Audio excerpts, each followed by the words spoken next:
सृष्टी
ठाईची अवघी आनंदाची सृष्टी झाली. आठव नाठव गेले भावाभाव झाला स्वयमेव पांडुरंग. काम क्रोध लोभ निमाले ठाईची अवघी आनंदाची सृष्टी झाली.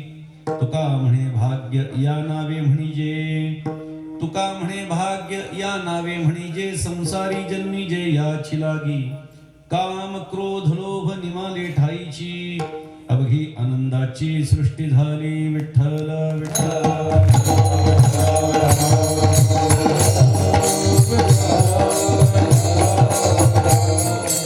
ओम नमो सद्गुरु निर्गुणा पार नाही तव गुण बसुनी माझी रसना हरिगुणा वर्णवी. हरिगुण विशाप पावन वदवी तू कृपा करुन मी मूढमती दीन म्हणून किव भाकितसे. तुमचा प्रसाद जाहलिया पूर्ण हरिगुण वर्णिन मी जाण. एका वंदितसे चरण सद्गुरूंचे आदरे स्वये भान जो भानवाराधिला. तयाचे कुळी दीपक दिव्य झाला हरी भक्तीला गोनितारी समस्ता. नमस्कार माझा सद्गुरु एकनाथा आदिनारायण विधेत्रीनाथ दत्त जनार्दन श्री एकनाथ शरण शरण एकनाथ.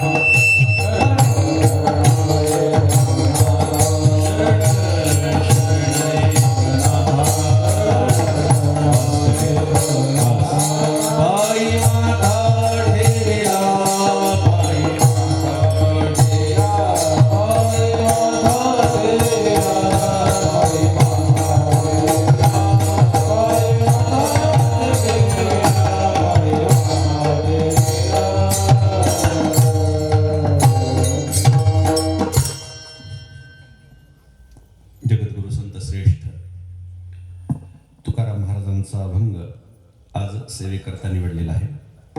बास कमी करून टाकवा, बास कमी करून, इको पण नको.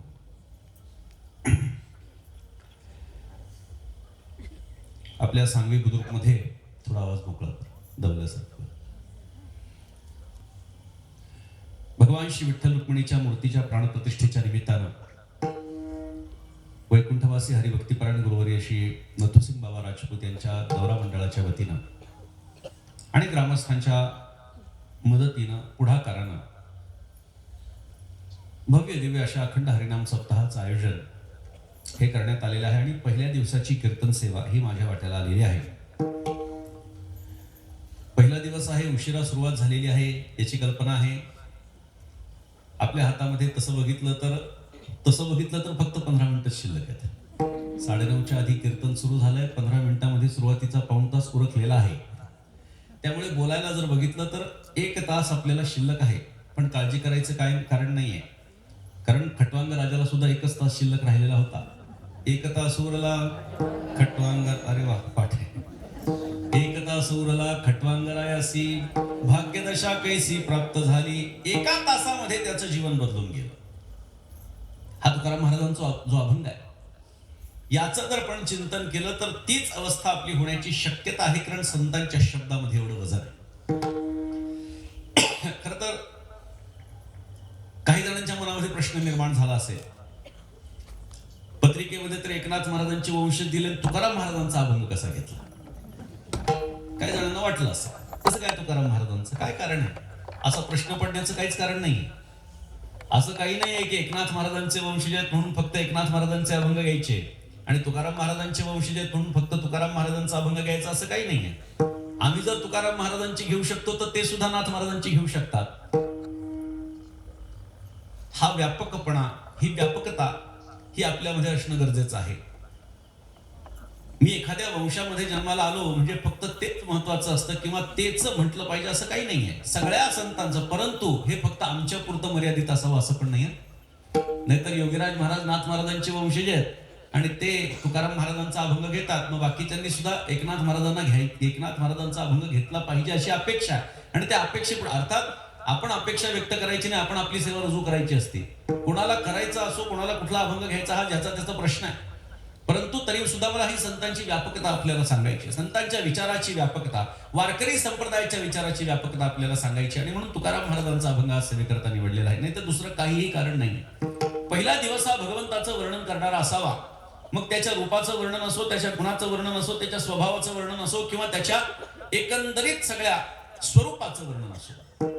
पहिल्या दिवसाची कीर्तन सेवा ही या विषयावरती असावी असा एक अलिखित नियम आहे. मी न्हावीमध्ये जेव्हा आलो होतो तेव्हा सुद्धा मी काही माझ्या कीर्तनाच्या वेळी मी सांगितलं होतं की पहिला दिवस कुठला विषय असावा, जागराचा कोणता, हे सगळ्यांना माहिती आहे आपल्याला. आपण नेहमी श्रवण करणारे श्रोते आहात, जाणकार श्रोते आहात, हे मला उभा राहिल्या कळलेलं आहे. काही कारणच नाही ना कळण्याचं, कारण की कीर्तनकाराला जर का श्रोता कसा आहे हे कळलं नाही तर तो कीर्तनकारच नाही असं मला म्हणावं असं वाटतंय.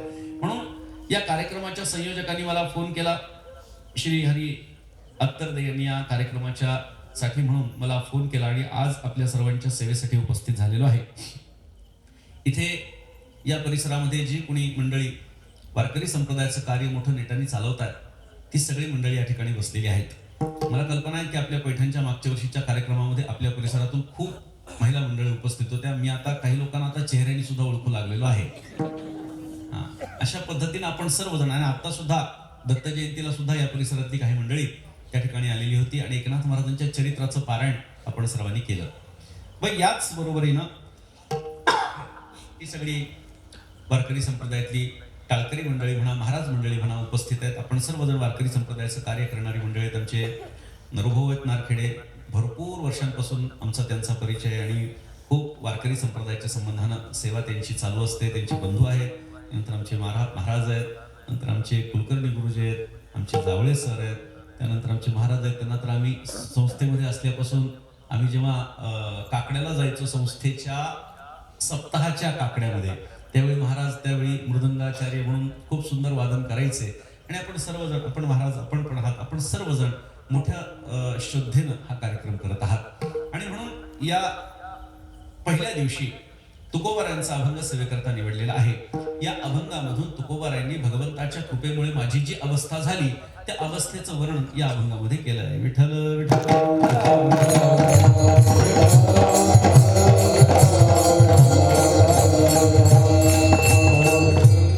आवाज दबल्यासारखा येतो, थोडं मोकळा आला पाहिजे आवाज.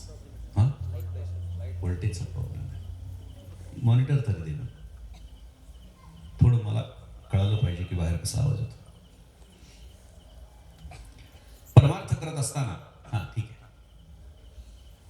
परमार्थ करत असताना 4 प्रकारच्या कृपेची आवश्यकता आहे. सर्वप्रथम जर का आपल्याला कोणाची कृपा अपेक्षित असेल तर ती मनाची कृपा आहे. दुसरी कृपा ही शास्त्राची कृपा आहे. तिसरी कृपा ही सद्गुरूंची कृपा आहे आणि चौथी कृपा ही भगवंताची कृपा आहे.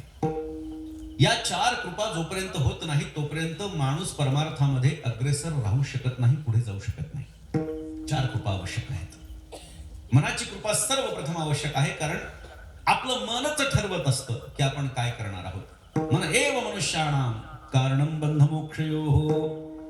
शास्त्र आपल्याला सांगतं की मनच ठरवतं की आपल्याला प्रगती करायची आहे की अधोगती करायची आहे. मनच ठरवतं की आपल्याला स्वर्गात जायचं आहे की नरकात जायचं आहे. मनच ठरवत असतं की आपण चांगल्या गोष्टी करायच्यात की वाईट गोष्टी करायच्यात. म्हणून या मनावरती हा परमार्थ अवलंबून आहे. सर्वप्रथम तर बुद्धीला बाजूला ठेवून परमार्थासाठी मन गरजेचं असतं. बुद्धी आणि मन हे अंतःकरणाच्या ह्या 2 विभाग आहेत. अंतःकरणामध्ये बुद्धी आणि मन हे 2 विभाग आहेत. आता ते अंतःकरण कसं आलं ते मोठा विषय आहे. तो शबल ब्रह्म, आधी निर्गुण निराकार ब्रह्म, त्याच्यापासून शबल ब्रह्म असेल, त्याच्या सत्वांशापासून अविद्या प्रकृती असेल, आणि मग त्या प्रकृतीचे 2 भाग झाले, मग त्याच्यामध्ये माया आणि अविद्या झाली. नंतर त्याच्या रजवांशापासून जर आपण बघितलं तर पंचतन्मात्र आहे, ज्याला आपण म्हणतो पृथ्वी, आप, तेज, वायू, आकाश. त्याच्यातून सुद्धा आपण जर बघितलं तर 2 विभाग त्याच्यामध्ये पडतात. तर त्याच्या सत्वांशापासून 1 विभाग पडतो आणि रजवांशापासून प्राण आपल्याला म्हणतो. जसं आपण प्राण, अपान, व्यान, उदान आणि समान हे पंचप्राण निर्माण होतात. आणि त्याच्या सत्वांशापासून अंतःकरण निर्माण होत असतं. आणि अंतःकरणाच्या 2 वृत्ती आहेत बरं का. अंतःकरणाच्या 2 बाजू आहेत, एक बुद्धी आहे आणि दुसरं मन आहे. या दोघी एकमेकांशी फार सलगी करून कधीच नसतात, कायम विरोधामध्ये असतात. बुद्धी जेव्हा आपल्याला एखादी गोष्ट सांगते तेव्हा मन आपल्याला दुसरी गोष्ट सांगत असतं. मन आणि बुद्धी एकत्र जेव्हा येते तेव्हा समजायचं की चांगल्या गोष्टी सुरू आहेत. कारण काही वेळेला असं होतं की आपल्याला जी काही क्रिया करायची आहे बुद्धी सांगत असते हे तू कर, आणि मन सांगत असतं हे तू करू नको, किंवा उलट सुद्धा होण्याची शक्यता आहे. जी क्रिया आपण करतो त्या दोन्ही गोष्टी एकत्रितरित्या बुद्धी आणि मनानं सांगणं हे गरजेचं आहे. परंतु बुद्धी ही आपल्या हातामध्ये येत नाही. तसं तर मनही हातात येत नाही, परंतु बुद्धीपेक्षाही संतांनी मनाला जास्त किंमत दिलेली आहे. कारण मन जे विचार करतं तशा पद्धतीची आपली अवस्था होऊन जात असते. मी आपल्याला सांगितलं, मन एव मनुष्याणाम कारणं बंध मोक्ष योहो. बंधामध्ये पडायचं का मोक्ष प्राप्त करून घ्यायचा हे आपलं मन ठरवत असतं, हे बुद्धी ठरवत नसते. त्यामुळे परमार्थामध्ये बुद्धीला जास्त किंमत दिल्या गेलेली नाही. परंतु बुद्धीला किंमत नाही असं मात्र नाही बरं का. नाथ महाराजांचं एक भारुड आहे, आपल्याला सर्वांना माहिती असेल. सत्वर पावगे मला भवानी आहे रोडगा वाहीन तुला. त्याच्यामध्ये एक चरण आहे, सासू माझी जाच करते लवकर निर्दळे तिला भवानी आहे रोडगा वाहीन तुला. आता ही सासू कोण आहे बरं का. दोन प्रकारे त्याचं चिंतन करता येतं. नाथ महाराजांच्या चरणापासून जर विचार केला, कल्पनेची सासू हिचा बहुतची जाचू, म्हणून कल्पनारूपी सासू ही एक सासू मांडण्यात आलेली आहे. आणि वेदांताच्या दृष्टीने थोडा वेगळा विचार करायचा झाला तर बुद्धीला सुद्धा सासू म्हटलेलं आहे. सासू का म्हटलंय, कारण ही जी बुद्धी आहे ही संकल्प विकल्पात्मक आहे.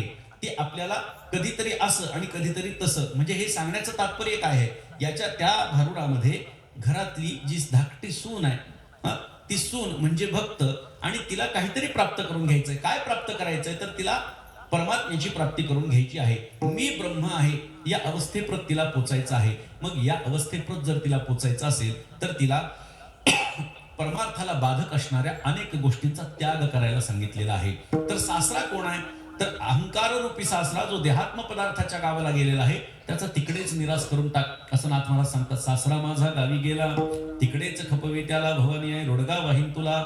मग सासरा जो देहात्म पदार्थाच्या गावाला जो अहंकार आहे, म्हणजे हा देह म्हणजे मी आहे, हा जो अहंकार आहे, हा अहंकार सर्वप्रथम आपण बाजूला केला पाहिजे. म्हणजे परमार्थातलं पहिलं पाऊल आपण टाकलं असं आपल्याला म्हणता येतं. दुसरं पाऊल काय आहे, सासू माझी जाच करते लवकर निर्दळे तिला. मग सासू कोणती आहे तर बुद्धिरूपी सासू. काय जाच करते म्हणजे काय, जसं एखाद्या सुनेला एखादी सासू एखादं काम सांगते आणि ते काम चालू असतानाच ती काय सांगते, नाही एक काम करतो, हे नको करू त्याच्याऐवजी हे कर. मग ती दुसऱ्या कामामध्ये प्रवृत्त होते. पुन्हा ती काय म्हणते, नाही नाही तू हे नको करू याच्याऐवजी ते कर. म्हणजे सर्वथा आपल्याला जी हलवत असते, जी चंचलता आपल्यात निर्माण करत असते ती बुद्धी आहे. या बुद्धीचाही विचार हा परमार्थामध्ये झालेला आहे, परंतु मनाचा विचार हा परमार्थाच्या दृष्टीने महत्वाचा मानण्यात आलेला आहे. म्हणून मनाचा विचार हा संत वाङ्मयामध्ये आणि शास्त्रानं सुद्धा खूप मोठ्या प्रमाणामध्ये केलेला आहे. म्हणून काय सांगितलंय, सर्वप्रथम जर का कृपा कोणाची होणं अपेक्षित असेल परमार्थामध्ये मनाची कृपा. मी आपल्याला उदाहरण देतो. एखाद्याला असं वाटलं की रस्त्यानं चाललेला आहे आणि त्याला असं वाटलं की चला इथे काहीतरी कीर्तन वगैरे दिसत आहे, आपण कीर्तनामध्ये जाऊन बसू.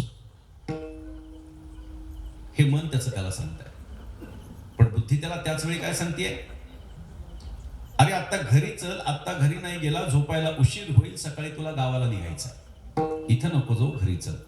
साधारण उदाहरण आपल्याला देतो. म्हणजे आपल्या मनाला विचलित करणारी बुद्धी आहे. परंतु मन जे सांगतं ते परमार्थाच्यासाठी उपयुक्त असल्यामुळे पहिली कृपा जी आहे ती मनाची होणं अपेक्षित आहे. बघा, भगवान जेव्हा अर्जुनाला गीतेचा उपदेश करत होता तेव्हा भगवंतानं सांगितलेल्या गोष्टी काही सगळ्याच अर्जुनाला कळत होत्या असं नाही. त्यांचं मन चंचलता दाखवत होतं. म्हणून त्यांनी सांगितलं, चंचलम हि मनः कृष्ण प्रमाथि बलवत् दृढम. हे कृष्णा, हे प्रभू, मन हे चंचल, बहुत चंचल चपल, जाता येता न लगे वेळ, असा विचार सांगितलेला आहे. नाथ महाराज सुद्धा सांगतात, मना तू अधीर अधीर बहुपातकी पामर, न राहसी स्थिर क्षणभरी निश्चये. हे मन आपलं क्षणभर सुद्धा स्थिर राहू शकत नाही. म्हणजे याला स्थिर करणं ही आपल्यावरती त्याची झालेली पहिली कृपा आहे. म्हणून परमार्थामध्ये आपल्या मनानं आपल्याला सांगावं की आपण काय करावं, म्हणजे त्याची कृपा आपल्यावरती होते. म्हणजे मन जर एकदा म्हणू लागलं की मला कीर्तनात जायचंय, मला वाचन करायचंय, मला हरिपाठ म्हणायचंय, मला कीर्तन अजून काय जे असेल ते परमार्थाच्या साठी, मला वारीला जायचंय, मला दर्शनाला जायचंय, मला पूजा करायची आहे, परमार्थाच्या म्हणून जो काही उपदेश करत असतो त्याच्यासाठी सर्वात मोठं कारण जे असतं ते मन असतं. हे मन आपल्याला प्रेरित करत असतं. म्हणून मनाची कृपा सर्वप्रथम अपेक्षित आहे. ही मनाची कृपा आपल्यावरती झाली की मग मन काय करतं, आपल्याला सांगतं की अमुक एक गोष्ट कर. शास्त्रामध्ये प्रवृत्त करत असते. शास्त्रामध्ये प्रवृत्त करते म्हणजे काय, आपण या ठिकाणी ज्ञानेश्वरीचं पारायण करतो आहोत. मग मन आपल्याला काय सांगतं, एकदा सप्ताहामध्ये आम्हाला जाण्याची बुद्धी होणं हे अत्यंत गरजेचं आहे. हे आम्हाला कळालं की मग आम्ही त्याच्यामध्ये रत होतो की हा कार्यक्रम सुरू आहे, आता काय ज्ञानेश्वरीचं पारायण आहे, मग आपण तेही केलं पाहिजे, त्याला बसलं पाहिजे. म्हणजे काय की आपण केलेली शास्त्राची सेवा आहे. मन आपल्याला सांगतं की आपण एक काम केलं पाहिजे, परमार्थाच्या पथावरती ते आपल्याला चालायला सांगतं. नंतर आपली शास्त्रामध्ये प्रवृत्ती होते. जे काही असेल, ज्ञानेश्वरी असेल, नाम भागवत असेल, गाथा असेल किंवा अन्य संत वाङ्मय असेल, हे वाचायला आपल्याला हे मन सांगतं. आणि मग काय होतं, आपण ही आपण शास्त्राची केलेली सेवा आहे. शास्त्राची सेवा एकदा केली की मग आपल्यावरती शास्त्र कृपा करत असतं, बरं का. शास्त्राची सेवा पण केली तर शास्त्र आपल्यावरती कृपा करत असतं. आता काय होतं, शास्त्राची कृपा झाल्याच्या नंतर शास्त्रामध्ये जेव्हा माणूस प्रवृत्त होत असतो, विठ्ठल विठ्ठल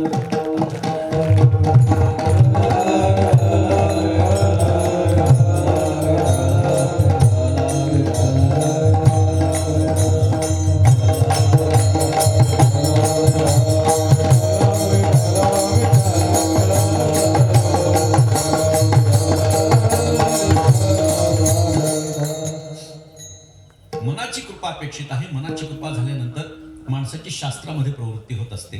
मग आपण जे काही वाचन करतो त्या वाचनातून आम्हाला कळतं की परमात्मा आहे, तो एक आहे, परंतु तो मी आहे हे कळण्याच्यासाठी गुरुची कृपा अपेक्षित आहे.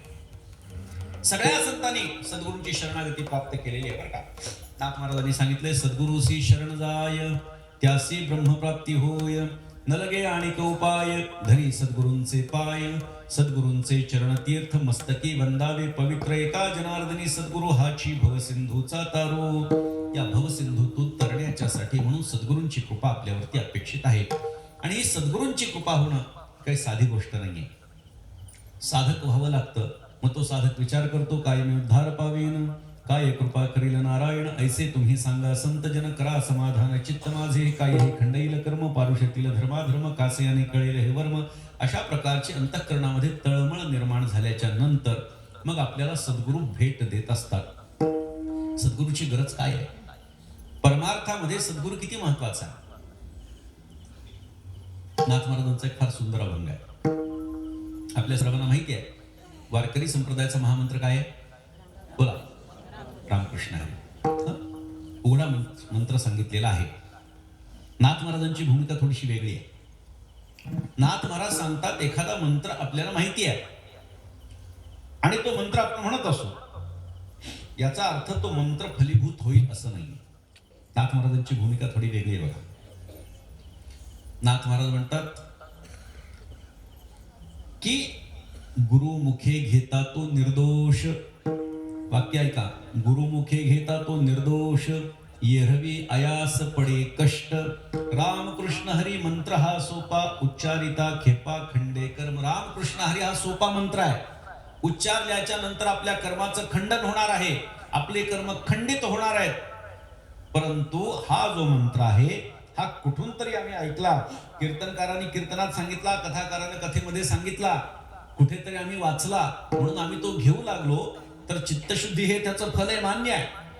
परंतु तो जोपर्यंत गुरुच्या मुखातून येत नाही तोपर्यंत तो मंत्र फलीभूत होऊ शकत नाही. आणि नाथ महाराजांनी स्पष्टपणे रामकृष्ण हरी मंत्र सांगितलेला. काय सांगितलं नाथ महाराजांनी, रामकृष्ण हरी मंत्र हा सोपा. वारकरी संप्रदायामध्ये रामकृष्ण हरी हा मंत्र सर्वप्रथम जर का सलगतेनं कोणी दिला असेल तर तो शांती ब्रह्म एकनाथ महाराजांनी दिलाय. विठ्ठल विठ्ठल रामकृष्ण हरी नित्यवदे जोई खरी, तयापासी नुरे पाप, नासे त्रिविधा ताप. रामकृष्ण हरी याही अभंगात म्हणलेले 6-7 वेळा नाथ महाराजांनी रामकृष्ण हरी या मंत्राचा उल्लेख केला. परंतु रामकृष्ण हरी या 3 नामांना मंत्र मात्र नाथ महाराजांनी या अभंगात सांगितले की गुरुमुखे घेता तो निर्दोष, येरवी आयास पडे कष्ट, रामकृष्ण हरी मंत्र हा सोपा, उच्चारिता खेपा खंडे कर्म. त्यामुळे नाथ महाराजांनी या ठिकाणी सद्गुरूंची महती सांगितलेली आहे. कुठलाही मंत्र हा षटकर्णी नसावा. षटकर्णी याचा अर्थ असा आहे की 6 कानांनी तो ऐकलेला नसावा. काही परंपरांमध्ये एका गुरुनं एका शिष्याला उपदेश करायचा आणि काही परंपरेमध्ये सार्वत्रिक आहे की तुम्ही अमुक अमुक म्हणा. मग आजूबाजूला लोक उभे असतात, मग ते ऐकतात. मंत्राच्या बाबतीमध्ये असं सांगण्यात आलेलं आहे, शास्त्र हे सांगतात की तो षटकर्णी नसावा. म्हणून परंपरा ज्यांच्याकडे शास्त्राची पालन करण्याची पद्धती चालत आलेली आहे तिथे कधीही तुम्हाला उघडा मंत्र ऐकायला मिळणार नाही. आमच्या परंपरेमध्ये जर बघितलं तर आमच्या परंपरेमध्ये गुरुनं शिष्याच्या कानातच उपदेश करायचा आहे. बरं, एवढा तो गुपित असावा की तो शिष्याच्या आणि गुरुच्या डोक्यावरती ती शॉल टाकायची आणि त्याच्यानंतर बाहेर भजन चालू ठेवायचं भानुदास एकनाथ, आणि मग गुरुनी शिष्याच्या कानात सांगायचा. कारण नुसती शॉल टाकली तर बाहेर बसणाऱ्याला ते ऐकण्याची शक्यता आहे, ऐकू येण्याची शक्यता आहे. तो त्याला ऐकू येऊ नये ही त्याच्या पाठीमागची भूमिका आहे. याला म्हणतात तो कधी मंत्र षटकर्णी नसावा, 6 कानांनी ऐकलेला नसावा. याचा अर्थ काय? 4च कानांनी, सांगणारे 2 आणि ऐकणारे 2, या 4च कानांनी तो ऐकणारा असावा. षटकर्णी म्हणजे अजून तिसऱ्याला. याचा अर्थ काही 6च कानांनी, मग ते म्हणतील अजून 2 जण येऊन बसवा म्हणजे 8-10 कानं होतील, तसं नाही. षटकर्णी म्हणजे 4 कानाच्या पुढे कोणी ऐकायला नको, तर त्या मंत्राचं महत्व शिल्लक राहत असतं. मान्य आहे आम्हाला मंत्र काय तो माहिती आहे, मंत्र काय आम्हाला माहिती आहे, परंतु जोपर्यंत सद्गुरूंच्या मुखातून तो आपल्यापर्यंत येत नाही, नाथ महाराज सांगतात त्याचं फल जे अपेक्षित आहे ते आपल्याला मिळणार नाही. चित्तशुद्धी हे नामाचं फल आहे, मान्य आहे. पाप नाशन हे नामाचं फल आहे, मान्य आहे. परंतु कलियुगामध्ये जर का आपल्याला तरुण जायचं असेल तर भगवंताच्या नामाचा मंत्राचा जप करायचा, परंतु तो गुरुच्या मुखातून आला तरच त्याचं फल आहे आणि तरच ते फलीभूत होणार आहे. काही माणसं म्हणतात की आम्हाला काय गरज आहे, आम्हाला अशी काही माणसं दिसत नाही की ज्यांचा आम्ही गुरुमंत्र घ्यावा. प्रत्येकामध्ये आम्हाला काही ना काहीतरी दोष दिसतात, हा असा तो तसा. ठीक आहे, याला दृष्टीसृष्टीवाद म्हणतात. जशी आपली दृष्टी आहे तशी आपल्याला सृष्टी दिसायला लागते. उदाहरण आपल्याला सर्वांना माहिती आहे. दुर्योधनाला भगवान श्रीकृष्णाने सांगितलं सभेत जा आणि सज्जनांची यादी कर. दुर्योधन गेला सभेमध्ये, बघितलं तसाच आला कागद घेऊन. अरे म्हणला देवा, सगळेच बदमाश लोक बसलेत म्हणले या सभेत, एकही सज्जन नाहीये.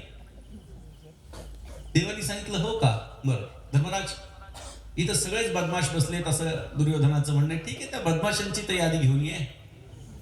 धर्मराज गेले, सभेकडे बघितलं, वापस आले, कोरा कागद हातात दिला. अरे तू पण कोरा कागद आणलास? त्यांनी सांगितलं देवा, या सभेमध्ये एक सुद्धा दुर्जन बसलेला नाहीये. सभा तीच आहे. दुर्योधनाला कोणी सज्जन दिसत नाही आणि धर्मराजाला कोणी दुर्जन दिसत नाही. हा दृष्टीसृष्टीवाद आहे. आमची दृष्टी तिथपर्यंत पोहोचू शकत नाही. आम्ही संतांना, आम्ही सद्गुरूंना सामान्य माणसांसारखं समजतो. सद्गुरू शोधावे लागतात. लक्षात ठेवा, आपल्याला सद्गुरूंच्या शोधामध्ये जावं लागतं. एखाद्याचं भाग्य असेल तर सद्गुरू आपल्या शिष्याला शोधत येत असतात. परंतु अशी फार कमी माणसं आहेत. इतिहासामध्ये जरी आपण बघितलं, संतांच्या चरित्रामध्ये जरी आपण बघितलं, तर सद्गुरू येऊन भेट देतात असं फार कमी ठिकाणी. निळोबाराने तुकोबारांनी येऊन भेट दिली आणि उपदेश दिलेला आहे. लक्षात घ्या, एकनाथ महाराजांना सद्गुरूंच्याकडे जाऊन उपदेश घ्यावा लागलेला आहे. ज्ञानोबारांच्या तर घरीच सद्गुरू होते. परंतु एक गोष्ट लक्षात घ्या, सगळ्यांनीच सद्गुरूंचा अंगीकार केलेला आहे. ही गोष्ट आपल्याला लक्षात घेता येते. सद्गुरूंच्या मुखातून आलेली जी वचनं आहेत ती आपल्यासाठी कल्याणकारक आहेत. हा भाव आपल्या अंतःकरणामध्ये ठेवायचा आणि मग परमार्थाची साधना करायची. आपल्याला अनुभव वेगळा आहे, लक्षात घ्या. परंतु आम्हाला वाटतं आम्ही 50 वर्षांपासून वारी करतोय, आमचं अमुक अमुक शिक्षण झालंय, आम्हाला पंचदशी येते, विचारसागर माहिती आहे, सगळं माहिती आहे. पण तरी सुद्धा सद्गुरूंच्या शरणागतीमध्ये जाणं जर का होत नसेल तर या सगळ्या गोष्टी शिकून काय उपयोग आहे. काही माणसं तर विनाकारण कोणाच्याही मागे जातात. विदर्भामध्ये असं काही एक नवीन एक संप्रदाय उदयाला आलाय. नाव पण विलक्षणच असतात त्याची, उदबत्ती संप्रदाय. नावच ते संप्रदायाचं. म्हणजे असं कसं नाव नाही म्हटले. ते एक उदबत्ती फक्त ती मारुती रायासमोर लावायची, म्हणजे झालं. बाकीच्या कोणाची उपासना करायची गरज नाही. राम आहे नाही, कृष्ण आहे नाही, हरी नाही, पांडुरंग नाही, काही नाही. मी म्हटलं उपास्य दैवत काय? ते म्हणले फक्त हनुमानाला मानायचं. अरे बाबा म्हटलं हनुमानाला मानायचं, पण हनुमान कोणाला मानतो हे आम्हाला कळतं ना. हनुमान जर प्रभू रामचंद्राला मानत असेल आणि तुम्ही म्हणत असाल की प्रभू रामचंद्राला मानायचं नाही पण हनुमंताला मानायचं, त्या हनुमंताला तरी पटणार आहे का? पण लोक अंध आहेत, अंधभक्त आहेत. ज्या संत महात्म्यांनी त्यांचं अख्खं आयुष्य, अख्खी हयात ही सामान्य लोकांवरती कृपा करण्यासाठी आणि सामान्य लोकांचा उद्धार व्हावा याच्यासाठी लिखाण करण्यासाठी घातली, त्या संत महात्म्यांना आम्ही बाजूला ठेवतोय आणि दुसऱ्यांना महत्व देतो. कुठेतरी हा आपण विचार केला पाहिजे, आत्मपरीक्षण केलं पाहिजे, पण आमच्याकडून ते होत नाही. सगळे संत सद्गुरूंच्या शरणागतीमध्ये गेले. कुणाचा अधिकार कमी होता मला सांगा? देवळबारायांचा अधिकार कमी होता, तुकोबारायांचा कमी होता, नाथ महाराजांचा कमी होता, नामदेवरायांचा कमी होता, ज्ञानोबारायांचा कमी होता, कोणाचाही अधिकार कमी नव्हता.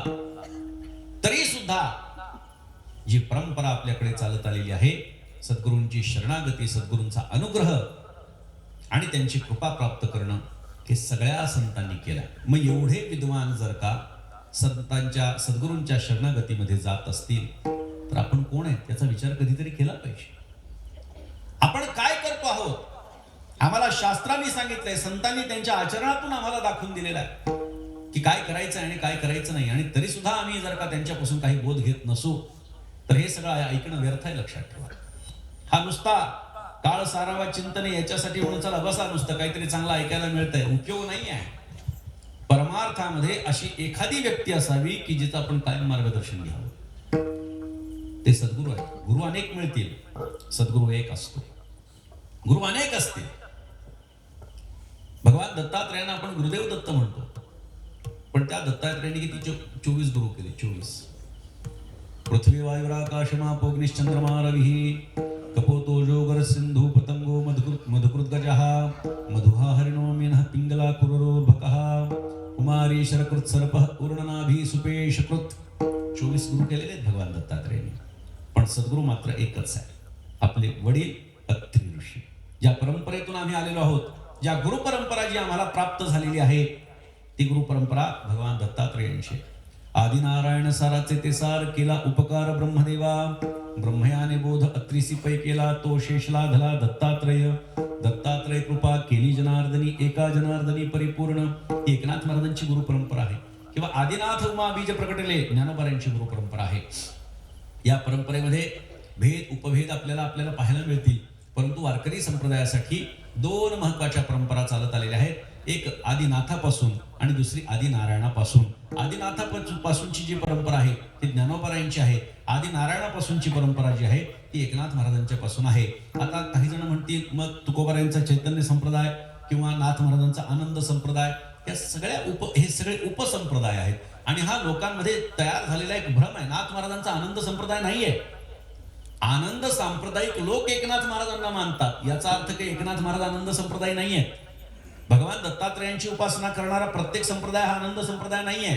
तो दत्त परंपरा, ती दत्त परंपरा आहे, तो दत्त संप्रदाय आहे. त्यामुळे मूलतः आदिनाथापासून आणि आदिनारायणापासून या दोघांपासून ज्या परंपरा चालत आलेल्या आहेत त्या वारकरी संप्रदायामध्ये चालत आलेल्या आहेत. आणि या दोघांची एकरूपता आपल्याला वारकरी संप्रदायात पाहायला मिळते. नाहीतर आपण उत्तरेमध्ये जा किंवा दक्षिणेमध्ये जा, मोठा उभा दावा त्यांच्यात आपल्याला पाहायला सापडतो. आता थोडं प्रमाण कमी झालं आमच्या महाराष्ट्रानं. महाराष्ट्रीय संतांमुळे आम्हाला हरिहरा भेद नाही नका करुवाद, एक एकाचे हृदय गोडी साखरेच्या ठाई, हे मला सांगितलेलं आहे. मध्यावर्ती आहे. समन्वयाची भूमिका वारकरी संप्रदायाची कायम चालत आलेली आहे. ही समन्वयाची भूमिका अत्यंत गरजेची. मी मागे एका ठिकाणी सांगितलं होतं बघा, गमतीनं सांगितलं होतं की भगवंतानं एकदा सौंदर्य वाटायला सुरुवात केली बरं का. उत्तरेतून सुरू केली म्हणे. उत्तरेतून सौंदर्य वाटायला सुरुवात केली. पुढे पुढे पुढे पुढे पुढे जाता दक्षिणेमध्ये सौंदर्य संपून गेलं. तुम्ही बघा, उत्तरेतले स्त्रिया पुरुष देखणे असतात, सुंदर असतात, बरोबर. बघा तुम्ही, नाकी डोळे नीटच असतात, सगळं व्यवस्थित असतं. दक्षिणेमध्ये तुम्ही जा, काही दिसायला फार चांगली माणसं नसतात बरं का, काही फार चांगली नसतात. वर्ण काळा असतो किंवा नाकी डोळे फार नीटच नसतात. पण भगवंताला असं वाटलं की आपण दक्षिणेतल्या लोकांवरती अन्याय केला. मग त्याने असा विचार केला, आपण बुद्धी वाटायला सुरुवात करू दक्षिणेतून. दक्षिणेतून बुद्धी वाटायला सुरुवात केली, उत्तरेत जाता जाता संपली. तिकडं सुंदर असतील लोक, पण बुद्धी कमी आहे. इकडं दिसायला कमी असतील, बुद्धिमान लोक. मोठ्या पदावरती बघा तुम्ही, भारत सरकारच्या मोठ्या पदावरती कोण मंडळी असतात? सर्वात जास्त मंडळी ही दक्षिणेतली असतात. सुब्रमण्यम, अमुक तमुक, श्रीनिवासन अशी सगळी मंडळी असतात. काय कारण आहे? बुद्धिमत्ता आहे त्यांच्याकडे. मग तुम्ही म्हणाल हे सांगण्याचं काय कारण? इथं आपला महाराष्ट्र मध्यावर आहे, उत्तरेतलं सौंदर्य आहे आपल्याकडे, दक्षिणेतली बुद्धी पण आपल्याकडे, आणि त्यामुळे आपण मध्यावरती आहोत, समन्वयकाच्या भूमिकेवरती आहोत. त्यामुळे आम्हाला उत्तरेतला वैष्णविझमही चालतंय आणि दक्षिणेतला शैविझम सुद्धा आम्हाला चालतोय. वैष्णव सुद्धा आमचे आहेत आणि शैव सुद्धा आमचे आहेत. मूलतः वारकरी संप्रदाय वैष्णव संप्रदाय, लक्षात ठेवा. ज्ञानोबारायांच्या मुळे शैव पंथ म्हणजे शिव उपासक म्हणजे नाथ पंथ हा वारकरी संप्रदायामध्ये आलेला आहे. मूलतः वारकरी संप्रदाय वैष्णवांचा संप्रदाय आहे. काही लोक म्हणतील हे काय सांगतात महाराज, ज्ञानदेवे रचिला पाया, हे तर आम्ही ऐकत आलोय. ज्ञानदेवे रचिला पाया याचा अर्थ काही ज्ञानोबारायांनी वारकरी संप्रदायाची सुरुवात केली असा नाही आहे. लोकांचा संभ्रम आहे. लोकांना असं वाटतं ज्ञानदेवे रचिला पाया म्हणजे ज्ञानोबारायांनी वारकरी संप्रदाय सुरू केला. अहो, ज्ञानोबारायांनी वारकरी संप्रदाय जर सुरू केला असता तर ज्ञानोबारायांचे आजी आजोबा वारकरी होते असं जे आपल्याला इतिहास शिकवला जातो तो खोटा समजावा लागेल. किंबहुना वारकरी संप्रदायाचं अनादित्व संपेल. ज्ञानोबाराय महत्वाचा मुद्दा हा आहे, वारकरी संप्रदायाचं अनादित्व संपेल. कारण वारकरी संप्रदायामध्ये आद्य वारकरी, आद्य वैष्णव हे भगवान महादेवाला मानलेलं आहे. मग तुम्ही जर का म्हणाल ज्ञानोबारायांनी वारकरी संप्रदाय सुरू केला तर लोक म्हणतील 700 वर्षांपासूनचा आहे वारकरी संप्रदाय. वारकरी संप्रदाय हा अनादी काळापासून चालत आलेला आहे. त्यामुळे ज्ञानदेवे रचिला पाया याचा अर्थ काही ज्ञानेश्वर महाराजांनी वारकरी संप्रदाय सुरू नाही केला. लोकांचा फार संभ्रम आहे. आणि याच्यामध्ये सर्वात मोठा दोष जर कोणाला द्यायचा असेल तर तो कीर्तनकारांना द्यावा लागेल. कारण लोकांना फार चुकीची आणि अर्धवट माहिती लोकांनी दिली आहे. इथं मला श्रोते सगळे चाणाक्ष आहेत, सुज्ञ आहेत, पण बऱ्याच ठिकाणी जर आपण असं म्हटलं ज्ञानदेवे रचिला पाया की लोक म्हणतात तुका झालासे कळस. बरोबर? तुम्ही बघा, तुम्ही थोडंसं दूर जाऊन बघा. तुम्ही सर्व सुज्ञ श्रोते आहात, तुम्हाला पाठ आहे म्हणून तुम्ही काही बोलला नाही. नाहीतर कीर्तनामध्ये आम्ही केवळ जर असं म्हटलं ज्ञानदेवे रचिला पाया की लोक म्हणतात तुका झालासे कळस. ही अर्धवट माहिती कीर्तनकारांच्या माध्यमातून पोचती, हे दुर्दैव. लक्षात. एकनाथ महाराजांचं कार्य वारकरी संप्रदायासाठी काय आहे ते आपण लक्षात घ्या. प्रत्यक्ष कृतीच्या माध्यमातून एकनाथ महाराजांनी वारकरी संप्रदायाचं कार्य केलेलं आहे. वारकरी संप्रदायाचा विचार जो आहे तो समाजामध्ये रुजवण्याचं कार्य एकनाथ महाराजांनी केलेलं आहे. त्याच्यामध्ये लोकांमध्ये जाऊन त्यांना संस्कृतातलं अवघड तत्वज्ञान प्राकृतामध्ये मराठीतून सांगणं असो, नुसतं लिखाण नाही, समाजामध्ये जाऊन त्यांचा विषय, त्यांच्या आवडीचे विषय घेऊन भारुडासारख्या प्रकारातून, रूपकाच्या माध्यमातून लोकांना नाथ महाराजांनी ज्ञानी बनवलेला आहे. परमार्थाचा अधिकार सामान्य लोकांना प्राप्त करून दिलेला आहे. बहामनी राजवट होती नाथ महाराजांच्या काळामध्ये, मुसलमानांचं आक्रमण होतं. ज्ञानोबाराय आणि नामदेवरायांच्या कालखंडामध्ये यादवांचं राज्य होतं, म्हणजे आपलंच राज्य होतं. तुकाराम महाराज आणि रामदास स्वामी यांच्या कालखंडामध्ये हिंदवी स्वराज्य म्हणजे छत्रपती शिवाजी महाराजांचं राज्य होतं. परंतु एकनाथ महाराजांचा जो कालखंड आहे हा बहामनी राजवटीचा आहे, मुस्लिम आक्रमकांचा कार्यकाळ आहे.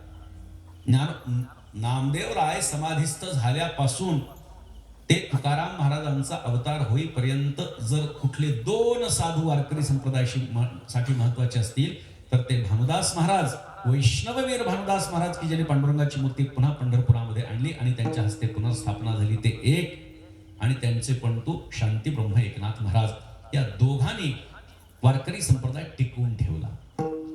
वारकरी संप्रदायाची जी 2 महत्वाची स्थान आहेत ती आपल्या समोर आणली. जर भानुदास महाराज नसते तर आपल्याला हंपीला जावं लागलं असतं वारी करण्यासाठी. भानुदास महाराज एकनाथ महाराजांचे पणजोबा आहे की त्यांनी पांडुरंगाला पुन्हा पंढरपुरामध्ये आणलं. मग नाथ महाराजांचं कार्य काय? ज्या ज्ञानोबारायांच्या समाधीवरती आपण डोकं टेकवतो ती ज्ञानोबारायांची समाधी एकनाथ महाराजांनी शोधून काढली. आपल्याला आश्चर्य वाटेल, काही जणांना पटणार नाही, परंतु हा लिखित स्वरूपाचा इतिहास आहे. ज्ञानोबारायांच्या समाधीचे नित्योपचार बंद झालेले होते. ज्ञानोबारायांची वारी भरत नव्हती. ज्ञानोबारायांच्या समाधी सोहळा होत नव्हता. नित्य पूजा अर्चा तर बंद, लोक दर्शनाला सुद्धा येत नव्हते. ही सत्य परिस्थिती आहे, लिखित स्वरूपामध्ये आपल्याकडे उपलब्ध आहे. काय मी बोलतो आणि मला वाटतंय म्हणून मी बोलतो नाही, 350 वर्षांपूर्वीचं हस्तलिखित मी दाखवू शकतो आपल्याला. त्याच्यामध्ये स्पष्टपणे या सगळ्या कथेचा उल्लेख आहे. त्याच्यामध्ये ही सगळी गोष्ट सांगितलेली आहे. जर नाथ महाराज नसते, जी ज्ञानेश्वरी आपण वाचतोय ना, जिथं पारायण आपण करतोय, ती ज्ञानेश्वरी शांतीब्रह्म एकनाथ महाराजांनी प्रतिशुद्ध केलेली आहे. शेवटच्या 4 ओव्या बघा आपण ज्ञानेश्वरीतल्या. उद्या जी पारायणाला मंडळी बसली, ज्यांना माहिती नसेल त्यांनी शेवटच्या 4 ओव्या बघा कोणाच्या आहेत त्या. एकनाथ महाराजांनी लिहिलेल्या आहेत. म्हणजे ज्ञानेश्वरी ज्ञानोबा आहे, एकनाथ महाराजांच्यामुळे लोकांच्या समोर आले. नाहीतर का ज्ञानोबांची समाधी लोकांच्या डोळ्यातून बाजूला झाली होती? त्याला कोण दुसरी का व्यक्ती अशी भेटली नाही की त्यांच्या माध्यमातून ती समाधी लोकांच्या समोर आणावी. एकनाथ महाराज तेवढे अधिकारी पुरुष होते आणि म्हणून ज्ञानोबारायांनी त्यांना बोलवलं आणि ज्ञानेश्वरीच्या समाधीचा शोध घेऊन त्याचा जीर्णोद्धार केला. ज्या चौथऱ्यावरती आपण डोकं टेकवतो तो एकनाथ महाराजांनी बांधलेला चौथरा आहे. मूळ गाभारा त्याचा एकनाथ महाराजांनी बांधला. पुढे तुकाराम महाराजांनी त्याचा जीर्णोद्धार करून पुन्हा एकदा त्याला एक नवीन कळस स्थापन केला. त्यामुळे मी हे सांगतोय कशासाठी, माझ्या बोलण्यात ती तळमळ आपण लक्षात घ्या. नाथ महाराजांचं कार्य एवढं मोठं आहे, परंतु कीर्तनकार ते पोचवण्यासाठी अक्षम ठरलेले आहेत. हा माझा दावा आहे, लक्षात घ्या. मला माहिती आहे की कॅमेरा समोर मी बोलतोय, पण माझं काही खोटं नाही आहे. त्याच्यामुळे मी माझ्या गोष्टीवरती ठाम आहे. का सांगितल्या जात नाही? नामातयाचा किंकरतेने केला हा विस्तार. का सांगितल्या जात नाही? जनार्दन एकनाथ खांब दिला भागवत. सांगू का? कीर्तनकारांनाच अभंग पाठ नाही ते काय लोकांना सांगणार? मी स्पष्टपणे दावा करतो, असे अनेक कीर्तनकार आहेत की त्यांना हा अभंग सुद्धा पाठ नाही. संत कृपा झाली, इमारत फळाली, ज्ञानदेवी रचला पाया, उभारिले देवालया. नामातयाचा किंकर तेने केला हा विस्तार. जनार्दन एकनाथ खांब दिला भागवत. तुका झाला असे कळस भजन करा सावकाश. बहिणी म्हणे फडकती ध्वजा, निरूपण केली ओजा. कशासाठी अर्धवट माहिती देताय? हे सगळं सांगण्याचं तात्पर्य असं आहे, खरं तर आपण विषयापासून बाजूला गेलो, मला कल्पना आहे, परंतु हे सांगणं माझं कर्तव्य आहे. संतांचं कार्य लोकांपर्यंत आलं पाहिजे, परंतु ते होत नाहीये, येत नाहीये. हे दुर्दैव आहे, कारण आपण उपकार विसरलेलो, आपण कृतज्ञ आहोत. पण लक्षात घ्या, कृतज्ञाचं मांस ब्रह्मराक्षस सुद्धा खात नाहीत असं शास्त्र सांगतं बरं का. एखादा माणूस कृतज्ञ आहे, ज्याने आपल्यावरती कृपा केली, त्याच्या कृपेतून उतराई होण्यापेक्षा त्याच्यावरती जो अवकृपा करतो तो कृतज्ञ आहे, आणि त्याचं मांस ब्रह्मराक्षस देखील खात नाहीत असा इतिहास आहे. अशी अनेक उदाहरणं आपल्याला पाहायला सापडतात. म्हणून हे सगळं सांगण्याचं तात्पर्य काय आहे? संत आमच्यासाठी आदर्श आहेत. आदर्श जीवन ते आमच्या समोर ठेवतायत. तो आदर्श आम्ही आमच्या डोळ्यासमोर ठेवला पाहिजे. संत गुरु करतात, त्या संतांपेक्षा आपण निश्चितच मोठे नाहीत, लक्षात घ्या. निश्चित त्यांच्यापेक्षा आपण मोठे नाहीयेत. त्यामुळे सद्गुरूंची कृपा होणं अपेक्षित आहे, संतांची कृपा होणं अपेक्षित आहे. पहिली कृपा मनाची कृपा, दुसरी कृपा शास्त्राची कृपा, आणि शास्त्राची कृपा झाल्याच्या नंतर सद्गुरूंची कृपा आपल्यावरती होत असते. आणि सद्गुरूंची कृपा आपल्यावरती होण्याच्यासाठी काही जर कारण असेल तर ती पांडुरंगाची कृपा आहे. त्यामुळे अशा पांडुरंगाच्या कृपेमुळे आमच्या जीवनामध्ये जो बदल झाला ते महाराज सांगतात अभंगाच्या पहिल्या चरणात.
की पांडुरंगाची कृपा माझ्यावरती झाली आणि माझं अवस्थांतर झालं.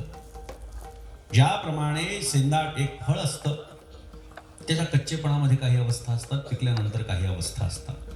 त्यामध्ये ज्याप्रमाणे बदल घडला त्याचप्रमाणे माझ्या जीवनामध्ये बदल घडला, ही तुकाराम महाराजांची भाषा आहे. तुकाराम महाराजांनी त्यांच्या वाङ्मयामध्ये त्यांच्या जीवनाचा बराचसा भाग हा स्वतः सांगून ठेवल्यामुळे त्यांच्या चरित्राच्या विषयी काही संभ्रम जास्त पाहायला मिळत नाही. सदेह वैकुंठ गमनाच्या बाबतीमध्ये विनाकारण काही बुद्धिवादी मंडळी भ्रम निर्माण करतात, परंतु तो भाग जर सोडला तर तुकाराम महाराजांनी त्यांच्या चरित्राच्या विषयी स्वतःच खूप गोष्टी स्वच्छपणे मांडलेल्या आहेत. बायको मेली ते सुद्धा लिहिलं. दिवाळं निघालं, बरे झाले देवा निघाले दिवाळे, बरोबर. किती किती सांगायचं.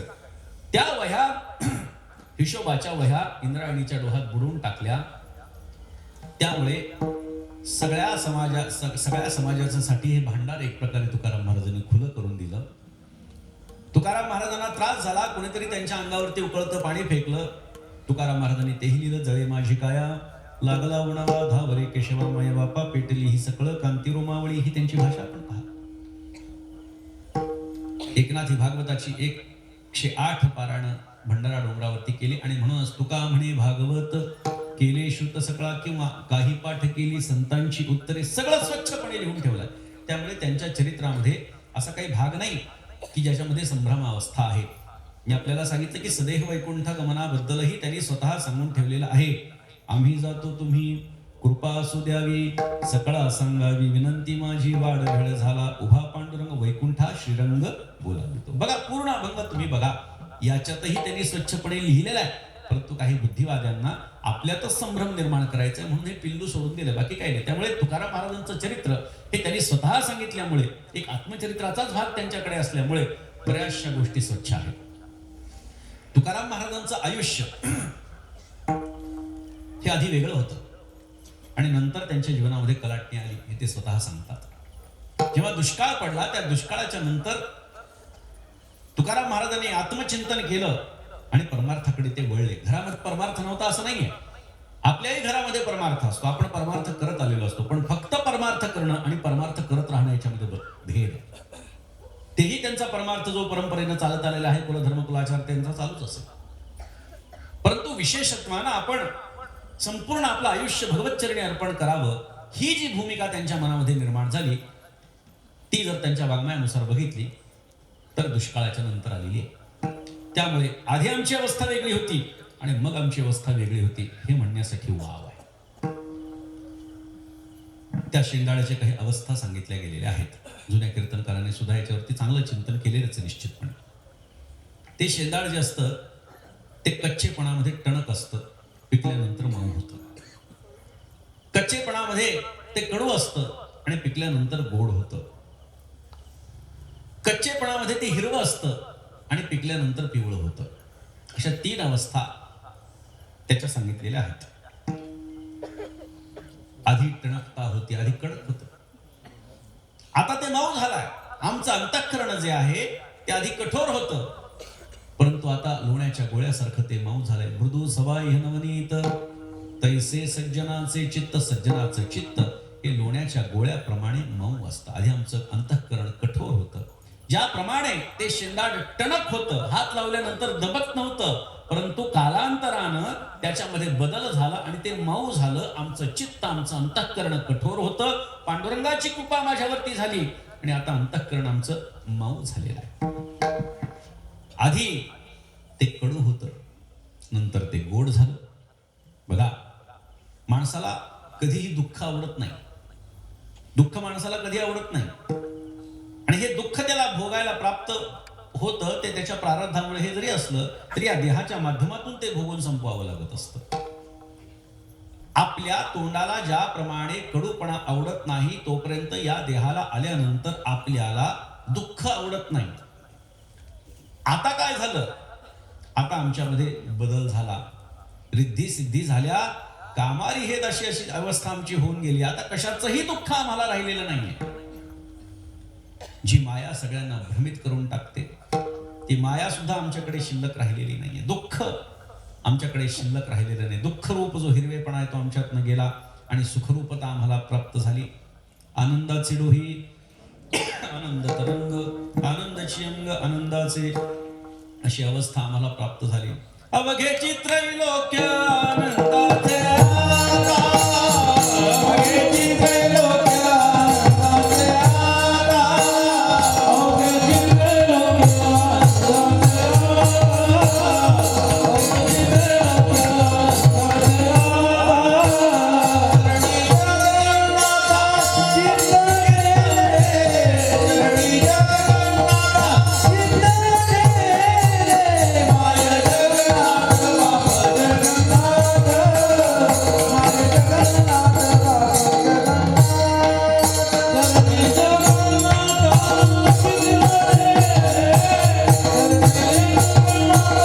चित्त गेले, माय जगन्नाथ बाबा जगन्नाथ, माय जगन्नाथ बाबा जगन्नाथ.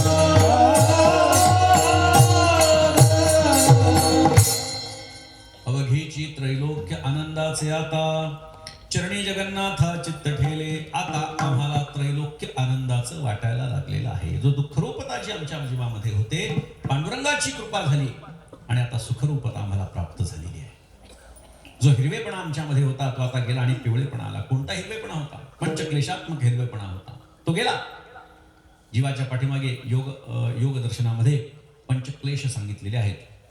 हे 5 क्लेश प्रत्येक मनुष्याच्या पाठीमागे लागलेले आहेत. अविद्या, अस्मिता, राग, द्वेष आणि अभिनिवेश, हे 5ही क्लेश जे प्रत्येक जीवाच्या पाठीमागे लागलेले आहेत. अविद्या म्हणजे काय? अविद्या म्हणजे अज्ञान. संतांना ती बाधत नाही. आधी आम्ही अज्ञानी होतो, परंतु आता तो अज्ञान आमच्याकडे राहिलेलं नाही. सगळे प्रमाण आहेत. तुका म्हणे माया होय दासी लागे पाया. जी माया सगळ्या जगाला संभ्रमित करू शकते, आता ती माया जी आहे आमच्या पायाची काय दासी झालेली आहे. लक्षात घ्या, नारदांसारखे भक्तही जिथे माया तरून जाऊ शकत नाही, त्या ठिकाणी तुकाराम महाराजांची भाषा आहे. तुका म्हणे माया होय दासी लागे पाया. अनेक उदाहरणं आपल्याला पुराणामध्ये आपल्याला पाहायला सापडतील. नारदांना असं वाटलं की माझ्यासारखा भगवंताचा भगवत भक्त जो आहे तो कोणीच नाहीये. मी भगवंताची माया जाणतो, तो काय खेळ खेळतो मला सगळं कळतं. हा एक सूक्ष्म अहंकार नारदांच्या अंतःकरणात निर्माण झाला. आणि मग भगवंताच्या लक्षात आलं की अहंकार झालेला आहे. माया फक्त मीच तरून जाऊ शकतो, फक्त भगवंताची माया मला कळते. हा अहंकार झालाय. सूक्ष्म असेल पण अहंकार झालाय. भक्ताच्याकडे जेव्हा अहंकार असतो, भलेही तो छोटा असो, भगवंताला मोठा वाटतो. मेरू तो समान भार देवा, अशी त्याची अवस्था होऊन जाते. ईश्वरस्यापि अभिमान द्वेषित्वात् दैन्य प्रियत्वाच्च, असं नारदांचं वचन आहे भक्तिसूत्रामध्ये. ईश्वरालाही अभिमान आवडत नाही. आणि ईश्वर जो अभिमानी आहे त्याचा द्वेष करत असतो आणि दीनवाना जो त्याच्याकडे येतो तो त्याला जवळ घेत असतो, असं नारदांचं वचन आहे. भगवंतानं विचार केला, याला अद्दल घडवली पाहिजे, याला दाखवून दिलं पाहिजे की माझी माया कोणालाही न कळण्यासारखी. सहज फिरता फिरता देवर्षी नारद एका राज्याकडे त्यांनी बघितलं. आकाश मार्गे गमन करत होते. म्हटले इथं जरा सजावट दिसते, काहीतरी उत्सव चालू दिसते, जाऊन तर बघू. म्हणले काय? शीलनिधी नावाचा तो राजा, आणि त्याचं तो राज्य करत होता. चांगला राजा होता. नारद त्या ठिकाणी आले. आता नारद आले म्हटल्यानंतर स्वागत होणार. संत महात्मे आपल्याकडे आल्यानंतर आपण स्वागत करतो, आगत स्वागत करतो. जेवढं आपल्याला करणं शक्य आहे तेवढं करतो. आसन देतो. सर्वप्रथम मी अनेकदा सांगितलेलं आहे, एक शिष्ट परंपरा चालत आलेली आहे. आम्हाला काही आमच्याकडे एखादा पाहुणा आमच्याकडे आला, अतिथी आमच्याकडे आला, तर आम्ही त्याला काही देऊ शकलो नाही तरी चालेल, सर्वप्रथम आसन दिलं पाहिजे. सर्वप्रथम आसन दिलं पाहिजे. तुकाराम महाराजांच्याकडे पांडुरंग परमात्मा आला. प्रश्न काय पडला? पाहुणे घरासी आजी आले ऋषिकेशी. पण पहिले काय शोधावं वाटलं? काय करू उपचार, कोप मोडकी जर्जर. सर्वप्रथम आसन दिलं पाहिजे. ती मोडकी आहे, जर्जर आहे, मला सांगण्यामध्ये तात्पर्य नाहीये. सर्वप्रथम काय आठवलं? आसन दिलं पाहिजे.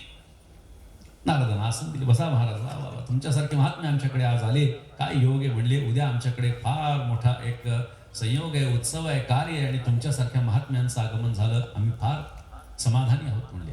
धन्य आहोत आम्ही. काय म्हटलं, माझ्या मुलीचं स्वयंवर आहे. बर, बसले, पाद्यपूजा वगैरे झाली आणि राजा शीलनिधी राजा नारदांशी गप्पा मारू लागला. माणसाला भविष्याचं मोठं कुतूहल असतं. त्याला असं वाटलं उद्या आपल्या मुलीचा विवाह होणार आहे, स्वयंवर आहे, आपल्या मुलीला कसा नवरा मिळेल बरं. कुतूहल निर्माण झालं आणि नारदांसारखे त्रिकालदर्शी जर या ठिकाणी बसलेले आहेत तर त्यांच्याकडून जाणून घेऊ. म्हणून त्यांनी सांगितलं की हे देवर्षी, आपण माझ्या मुलीला उद्या कसा नवरा मिळेल हे सांगू शकाल का, आपल्या चरणी विनंती आहे. नारदांनी सांगितलं ठीक आहे, काय हरकत नाही, बोलवा मुलीला. मुलीला बोलवलं. हात टाकू म्हणले, बाई तुझा हात बघितला. हात बघितल्याच्या नंतर आता नारदांनी हात बघितला, तो काय उगाच नारद म्हणजे काय उगाच कुडबुडे जोशी नाही ते. नारद एक त्रिकालदर्शी आहे. नाहीतर आपल्याला कुठेही माणूस ते बसलेला असला, कुठे एखादा माणूस दुःखात असला, कष्टी असला, त्रासदायक त्याचं जीवन चाललेलं असलं, पैसा हातातून गेलेला असला, निराश झालेला असला की तो ज्योतिषाकडे जातो. ठीक आहे, ज्योतिष हे शास्त्र आहे, लक्षात ठेवा. ज्योतिषला नाही म्हणण्याचं काही कारण नाही. ज्योतिष हे शास्त्र आहे, हे गणित शास्त्र आहे. ते ज्यांना खरं कळालेले ते आपल्याला व्यवस्थित मार्गदर्शन करू शकतात. अर्थात त्याच्यावरतीच पूर्णपणे विसंबून राहू नये हे देखील ते आपल्याला सांगतात, सांगणं अपेक्षित आहे. आता ते काय असे होते का, पैसा कमवताय पण टिकत नाही. लोकांना असं वाटतं अरे हुशार माणूस आहे, याला कळालं की आपण पैसा कमवतोय पण आपलं टिकत नाहीये. दुसरं वाक्य फेकल्याच्या नंतर तर मात्र तो फॅनच होऊन जातो. तो म्हणतो तुम्ही लोकांसाठी खूप करता, लोकांना तुमच्याबद्दल काही वाटत नाही. बस म्हणतात हा खरा विद्वान आहे. आणि मग आता हा रत्न घ्या, अमुक घ्या, तमुक घ्या, याची पूजा करा. नारद काय तसे होते का? हात बघितल्या बघितल्या त्यांच्या मनामध्ये लक्षात आलं, त्यांनी विचार केला, अरे हिला जो नवरा मिळणार आहे अकल्प आयुष्य प्राप्त करणारा ठरणार आहे, अनंत वर्ष तो जगणार आहे. त्यांनी सांगितलं चांगला मिळेल नवरा, पण मनामध्ये लक्षात आलं की हिला नवरा जो मिळणार आहे तो अनंत वर्षपर्यंत जगणार. मग त्याने असा विचार केला, आराम करायला म्हणले. त्यांनी जा खोलीमध्ये आराम करण्यासाठी बसले. त्यांनी विचार केला, या राजकुमारीचा नवरा जर का अनंत काळपर्यंत जगत असेल तर आपणच हिचा नवरा का होऊ नये. पण आपल्याला असं कोण स्वीकारेल म्हटलं. शेंडी आहे, हातात विणा आहे, एका हातात चिपळे आहे, धोतर आहे, उपरण आहे, गळ्यात माळा आहे, कोण स्वीकारणार आहे आपल्याला.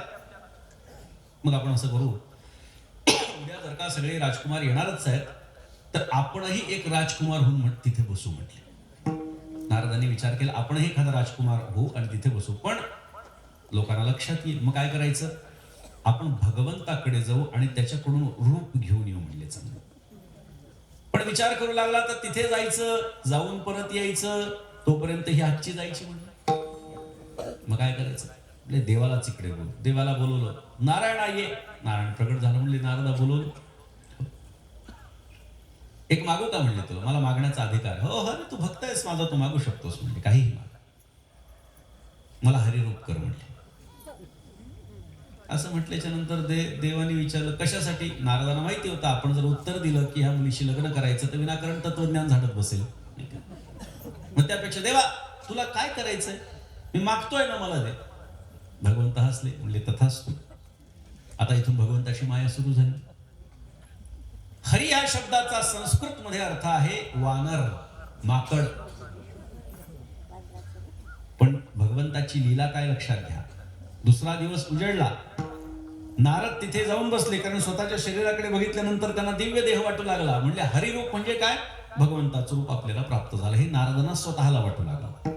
गंमत अशी आहे, सामान्य लोकांना नारद हे नारदच वाटू लागले. हातात चिपळ्या, विणा, शेंडी. आणि काही ठराविक लोकांना म्हणजे जसे देवाचे गण आहेत, पार्षद आहेत, त्यांना नारद हे माकड म्हणून लक्षात येऊ लागले, वानर म्हणून लक्षात येऊ लागले.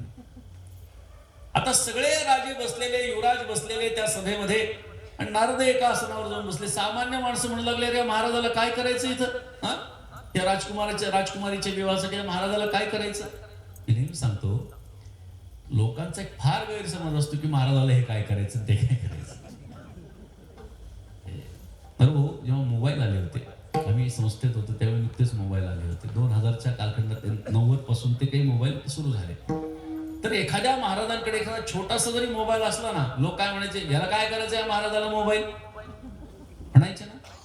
आता सगळं त्याच्यावरच चालतंय. तारखा घ्यायच्या मोबाईलसाठी. महाराजांना ते लोक म्हणतात याला काय करायचं. पण नारदांच्या मनात काय, सगळे जे अर्थ आपल्याकडे असा हात करतायत, आपल्याचकडे बघतायत, याचा अर्थ हे बघा, हात सुंदर बरं का, याच्याच गळ्यात माल घालणार बरं का, असं त्यांनी मनाचा ग्रह करून घेतला. देवाची माया बघ. म्हणजे असं कोणाकडे बघू लागलं तर ते कुतूहलाने नारदांकडे बघायचे. त्यांच्या मनात काय भावना, अरे यांना काय करायचं या नारदाला, हा तर ब्रह्मचारी आहे, याला काय करायचं लग्न, कशासाठी आला, असे सगळेजण बोलायचे. पण त्यांना असं वाटायचं, हवा हातच बरं का, की यांनाच फक्त हे हार घालणार बरं का. मग ते अजून छाती फुगायची. ते काही शेजारी पार्षद वगैरे बसलेले होते, गण वगैरे बसलेले होते.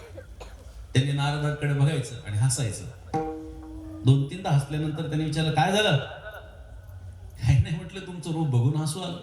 कारण त्यांना नारदामध्ये माकड दिसत होतं, वानर दिसत होतं. पण याला काय वाटलं, नारदांना काय वाटलं, माझं रूप बघून यांना हसू येतं म्हणजे आनंद होतो. लक्षात घ्या, माणूस जेव्हा सकारात्मक विचार करतो ना, तेव्हा वाईट वागणारा माणूसही सकारात्मकच आहे असं त्याला वाटायला लागतं. मग ते म्हणलं, त्याच्या रूपाकडे बघून काय हसायचं नाही. म्हणले आहे वेगळं आहे म्हणून हसू आलं. म्हणले त्याला वाटलं वेगळं म्हणजे सगळ्यांपेक्षा सुंदर आहे म्हणून यांना आनंद झालाय की काय असं वाटू लागलं. झालं, तिघांना 3 दृश्य दिसू लागले. ती आली खूप राजकुमारी, हार घेऊन आली. एकेका राजकुमाराचं तोंड बघायचं, पुढचं पाऊल टाकायचं. नाही आवडलं की पुढे बघायचं, पुढचं पाऊल टाकायचं. पुढे पुढे पुढे पुढे येऊ लागल्याच्या नंतर नारदांना आता खात्री पटली की ना, आल्या आल्या आपल्याला बघितलंय, त्यामुळे आपल्याशिवाय ती कोणाच्याही गळ्यात माळ घालणार नाही. कारण आपण हरिरूप आहोत, तिथं कोणीही सुंदर आपल्यासारखं नाहीये, देखणं आपल्यासारखं नाहीये. बस आपल्याला गळ्यामध्ये ती माळ घालणार आहे.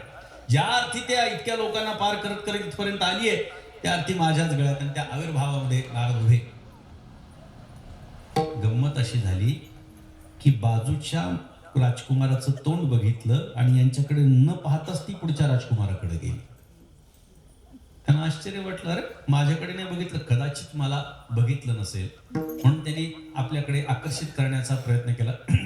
असं केलं. आता तिने असं वळून बघितलं, आता तिला वानर दिसला, तिने असं केलं, असं केलं, पुढचं पाऊल टाकलं.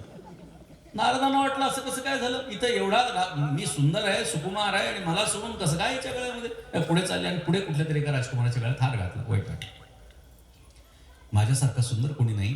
आणि ठीक आहे, आता म्हणले ते त्याचं प्रारब्ध आहे, तिचं प्रारब्ध आहे, काय करणार. नारद निघाले. निघत असताना ते पार्षद पुन्हा हसू लागले. असं करू लागले. नारदांनी विचारलं, काय हसताय तुम्ही. अरे मी जर का एवढा सुंदर असलो असतो तर त्या राजकुमारीने माझ्या गळ्यामध्ये हार घातला नसता का. ते पार्षद म्हणले, आम्ही असं कुठं म्हणलं तुम्ही सुंदर आहे. मग काय हसताय म्हणले, का आनंद व्यक्त करताय, मला ती मुलगी मिळाली नाही म्हणून. नाही म्हणले. मग एकदा चेहरा बघून घ्या म्हणले आपला. का बघून तर घ्या म्हणले. तिथं आरसा नव्हता पण पाणी होतं. त्या पाण्यामध्ये जेव्हा नारदांनी आपलं तोंड बघितलं तेव्हा त्यांच्या लक्षात आलं की आपलं तोंड वानराचं झालेलं आहे. आणि मग मात्र नारद चिडले. भगवंताची एवढी मी सेवा करतो, एवढं मी नाव घेतो, आणि भगवंताला मी हरिरूप बनव म्हटलं तर त्यांनी हरी म्हणजे मला वानर करून टाकलं. राग आला. ठीक आहे, निघाले तिथून. निघाल्याच्या नंतर गंमत अशी झाली, ती राजकुमारी आणि तो युवराज जिच्याशी तिने लग्न केले ते समोर येताना दिसले. आता त्या युवराजाच्या पाठीमागे लक्ष्मी माता येताना दिसली. नारद विचार करू लागला, लक्ष्मी माता ही नारायणाच्या शिवाय दुसऱ्या कोणाच्याही मागे जात नाही. ज्या अर्थी या राजकुमाराच्या पाठीमागे ती आलेली आहे त्या अर्थी हा राजकुमार म्हणजे कोण आहे, प्रत्यक्ष नारायण. तळपायाची आग मस्तकाला गेली आणि नारद त्या दोघांच्या समोर जाऊन उभा राहिला. म्हणले, देवा ओळखलाय मी तुला. मी तुला हरिरूप बनव असं म्हटलं होतं आणि मला वानर केलंस. मी तुला शाप देतो की माझी जी मला अपेक्षित होती ती स्त्री तू पळवून नेलीस, तुझी देखील स्त्री कोणीतरी पळवून नेईल. आणि तू मला वानर केलास ना, या वानराशिवाय तुला तुझी पत्नी मिळणार मिळणार नाही, हा मी तुला शाप देतो. आपल्याला लक्षात आलं असेल रामचंद्र प्रभूंच्या त्या गोष्टीची ही पार्श्वभूमी आहे. देवाने माया काढून टाकली आणि नारद विचारू लागले, देवा मी तुला आता काही बोललो का रे? बोललो म्हटलं. काय बोललो? असं असं बोललो. कशामुळे? देवानी सगळा इतिहास सांगितला. पुन्हा राग आला नारदांना. म्हणजे तू एवढ्या लोकांच्या समोर भर राज्यामध्ये भर सभेमध्ये माझा अपमान घडवलाच. भगवंतानं सांगितलं कोणीही शीलनिधी नावाचा राजा नव्हता, कोणीही त्याची पुत्री नव्हती, कुठलीही स्वयंवर त्याचं नव्हतं, कुठलाही त्याने राजकुमाराच्या गळ्यात हार घातला नाही. मग हे सगळं काय आहे? भगवंतानं सांगितलं तुझ्या मनामध्ये जो अहंकार निर्माण झाला होता की भगवंताची माया फक्त मी तरवून जाऊ शकतो, मला हे दाखवून द्यायचं होतं की माझी माया हे कोणीही तरवून जाऊ शकत नाही. काही ठराविकच लोक ती तरवून जाऊ शकतात, परंतु तरुण जाणारे जरी अहंकार धारण करत असतील तर मात्र मी त्यांना ते तरू देत नाही. ही भूमिका भगवंतानं सांगितली. तुकाराम महाराज सांगतात, तुका म्हणे माया हो यदासी लागे पाया. ती आमची जी माया आहे जी सगळ्या जगाला संभ्रमित करून टाकते, ती आता आमच्या पायाची दासी झालेली आहे. अविद्या त्यांच्या जीवनातून निघून गेली आहे. अविद्या, अस्मिता गेली आहे. अस्मिता म्हणजे काय? अस्मिता म्हणजे अंतःकरणाचे आरोप बुद्धीवर आणि बुद्धीचे आरोप अंतःकरणावरती करणं, याला अस्मिता म्हणतात. व्यवहारामध्ये आपण लोकांचा ऐकतो, हा आमच्या अस्मितेचा प्रश्न आहे असं लोक म्हणतात, परंतु ती अस्मिता वेगळी, ही अस्मिता वेगळी बरं का. हा, याचे यास त्याचे त्यास तुक्याने कास घातली, ही भाषा आहे तुकाराम महाराजांची. अंतःकरणाचे धर्म बुद्धीवर आणि बुद्धीचे धर्म आता अंतःकरणावरती आम्ही लादणार नाही, त्याच्यासाठी मी कंबर कसलेली, ही तुकाराम महाराजांची भाषा. पंचक्लेश जे आपल्या पाठीमागे लागलेले आहेत ते तुकाराम महाराज सांगतात अविद्या आमच्या पायाची दासी झाली आहे. अस्मिता ती येणार नाही म्हणून कंबर कसलेली आहे. अविद्या, अस्मिता, राग. राग म्हणजे काय? राग म्हणजे अनुराग. आपण व्यवहारामध्ये मला राग आला असं म्हणतो, म्हणजे मला क्रोध आला असं त्याचा अर्थ आपल्याला सांगायचा असतो, पण राग ह्या शब्दाचा पारिभाषिक अर्थ काय आहे? अनुराग म्हणजे प्रेम. कोणाच्याही संबंधाना आसक्ती आता आम्ही धारण करत नाही आहोत. यही संस्पर्शजा भोगा दुःख योनय एव ते आद्यंतवंतः कौंतेय न ते श्रमते बुधः. शहाणा मनुष्य अशा ठिकाणी रममाण होत नाही. कोणाच्याही संबंधानं तो आसक्ती धारण करत नाही. आमच्या जीवनामध्ये आसक्ती पंचक्लेशातली तिसरी जी गोष्ट आहे ती आसक्ती आता शिल्लक राहिलेली नाही. कोणाच्याही संबंधानं अनुराग, राग निर्माण झालेला नाही आहे. परमात्म्याच्या शिवाय असा दुसरा कोणीही आम्हाला आवडत नाही. विषय तो त्यांचा झाला नारायण नावडे जनधन माता पिता. आमच्यासाठी एक धरीला चित्ती आम्ही रघुमाये तापते, आम्ही रघुमाये तापते, आम्ही रघुमाये तापते. एक धरीला चित्ती आम्ही रघुमाये तापते, आम्ही रघुमाये तापते, आम्ही रघुमाये तापते.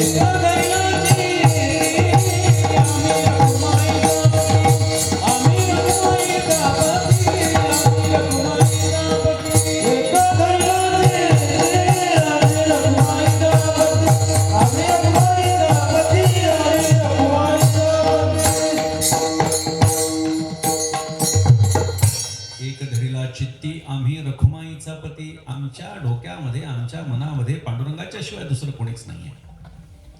त्यामुळे प्रेम जरी करायचं झालं तर फक्त पांडुरंगावरती. बरं, अविद्या गेली, अस्मिता गेली, राग गेला, द्वेषही गेला. कोणाच्या संबंधानं द्वेष? सर्व भूतांचे ठाई द्वेषाते नेण्याची काही आपपरो नाही चैतन्या जैसा. ज्ञानोबा सांगतात चैतन्याच्या ठिकाणी जसा आपपर भाव नाही, ब्रह्मस्तवगत सम ते ताण नाही विषम.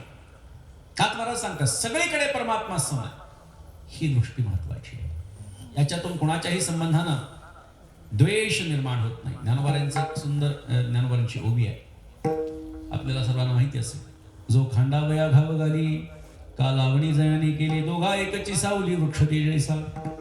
एकाने झाड लावलं, वाढवलं, मोठं केलं, रोज यायचा, शेती आपलं काम झालं की त्या खाली झोपायचा. ठीक आहे. कालांतराने एक माणूस आला त्या झाडाला तोडण्यासाठी. सकाळपासून ते झाड तो खोड मोठं झालेलं होतं. मारून मारून मारून मारून कुऱ्हाड मारून मारून थकलेला विचार करू लागला आता थोडा वेळ जेवण करू, विश्रांती करू आणि मग राहिलेलं झाड तोडू. त्याच झाडाखाली तो झोपला जेवण झाल्याच्या नंतर. ते झाड कधी असं म्हणतं का की त्याने मला लावलंय, मला वाढवलंय म्हणून मी त्याला सावली देणार आहे, हा मला तोडण्यासाठी आलाय म्हणून याला सावली देणार नाही, असं म्हणत नाही. दोघा एकची सावली वृक्ष देजेसा. वृक्ष त्या दोघांनाही समसावली देतो, जशी त्याला देतो तशीच याला देतो. अशा पद्धतीनं कोणाच्याही संबंधानं द्वेष नाहीये. अविद्या, अस्मिता, राग, द्वेष आणि अभिनिवेश म्हणजे मरणाचं भय. मरणाचं भय तुम्हाला आम्हाला आहे. जीवनामध्ये प्रत्येक जीव हा कशाला ना कशाला तरी घाबरत असतो. साधी मुंगी असते, त्या मुंगीला थोडंसं तुम्ही पाठीमागून दाबण्याचा प्रयत्न करा, जीवाच्या आकांतानं ती पळत असते, लक्षात घ्या. झुरळ असेल, किडा असेल, त्याला थोडंसं दाबून धरण्याचा प्रयत्न करा, जीवाचा आकांत करत करत करते सुटण्याचा प्रयत्न करत असते. का? मरणाचं भय आहे.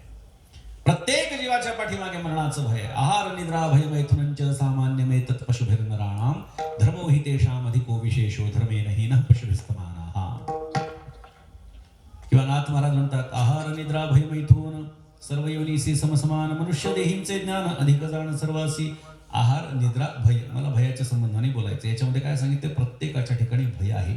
उंदराला मांजराचं भय, मांजराला कुत्र्याचं, कुत्र्याला लांडग्याचं, लांडग्याला सिंहाचं, सिंहाला शिकाऱ्याचं, शिकाऱ्याला कायद्याचं, प्रत्येकाला कशाचं ना कशाचं तरी भय हे लागून राहिलेलं आहे. त्यामुळे भयाशिवाय कोणी नाही आहे. मग यालाच काय म्हणतात? अभिनिवेश. अभिनिवेश म्हणजे मरणाचं भय. संतांच्या जीवनामध्ये कधीही मरणाला ते घाबरले नाहीत. मरण माझे मरून गेले, मज केले अमर, किंवा मरणा हाती सुटली काया, विचारे या निश्चय किंवा जगा काळ खाय, आम्ही माथा दिला पाय, काळ रुळतो चरणी, काळ रुळतो चरणी, काळ रुळतो चरणी, काळ रुळतो चरणी.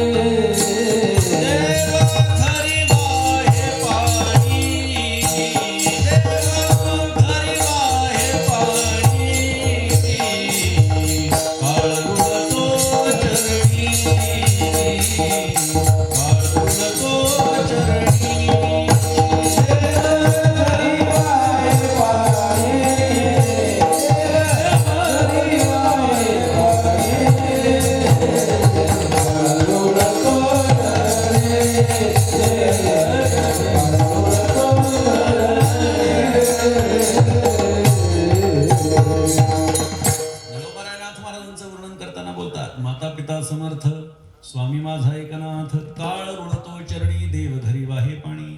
नाथ महाराज एकदा तुमच्या आमच्यासारखे गेले, मेले, खांद्यावरून घेऊन चाले. एक स्त्री आपल्या लेकीला पहिल्यांदा सासरी पाठवत होती. काय बोलतील बायका कधीच सांगता येत नाही. नाथ महाराजांची अंत्ययात्रा निघाली, ही बाहेर पडली मुलीला घेऊन. मुखामध्ये वाक्य आलं, म्हणले माझ्या लेकीला आज पहिल्यांदा सासरी पाठवते. नाथ महाराजांचं म्हणणं आजच आडवं जायचं होतं का? नाथ महाराजांनी ऐकलं, उठून बसले, म्हणले तुझ्या लेकीला आज जाऊ दे, म्हणजे पुन्हा केव्हा तरी बोलतो म्हणली मी. काळ रुळतो चरणी, पुन्हा एकदा गेले. खांदेकरी जे त्यांचं देवाचं नाव घ्यायच्या ऐवजी त्यांची चर्चा सुरू झाली. म्हणले काय असतं म्हणले, शेवटी साधू ओळखावा मरणी. नाथ महाराज तुमच्या आमच्यासारखे गेले, म्हणले आपल्याला एवढं तत्वज्ञान शिकवलं, शेवटी आपल्याच खांद्यावरती जावं लागलं. नाथ महाराजांनी ऐकलं, पुन्हा उठून बसले, म्हणले आता मी कोणाच्या खांद्यावर जात नाही, माझंच मी पायी जातो म्हणले. आणि फाल्गुन वद्य षष्ठीला नाथ महाराजांनी जलसमाधी घेतली. मोठा प्रसंग आहे नाथ महाराजांच्या समाधी सोहळ्याचा. दिंडी घेऊन गेले वगैरे वगैरे, पुष्पांचा वर्षाव देवादिकांनी केला. नाथ महाराजांनी जलामध्ये प्रवेश केला, नाभीपर्यंत पाण्यामध्ये गेले, आत्मा ब्रह्मांडात विलीन केला. अशा पद्धतीने नाथ महाराजांनी समाधी घेतलेली आहे. काळ रुळतो चरणी, निळोबाऱ्या नाथ महाराजांचं वर्णन करतात. म्हणजे मरणाचा भय संतांना नाहीये. त्याच्यामुळे जो आमच्यातला टणकपणा होता तो मऊपणामध्ये रूपांतरित झाला. आमच्यामध्ये जो कडूपणा होता तो गोडपणामध्ये रूपांतरित झाला. आमच्यामध्ये जो हिरवेपणा होता तो पिवळेपणामध्ये रूपांतरित झाला. हे कशामुळे झालं? पांडुरंगाने आमच्यावरती कृपा केली आणि शेंदडामध्ये बदल व्हावा त्याप्रमाणे आमच्या जीवनामध्ये बदल झाला. पिकलिया सेंद कडूपण गेले तैसे आम्हा केले पांडुरंगे. तुकोबारा, तुमच्या जीवनामध्ये भगवंतानं काही एवढाच बदल केलाय का? नाही. तुकाराम महाराजांनी आणखी सांगितलं अभंगाच्या दुसऱ्या चरणात.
काम क्रोध आनंदाची सृष्टी झाली. भगवंताच्या कृपेनं काय झालं, काम क्रोध आणि लोभ ही जागच्या जागी बसलेली आहेत.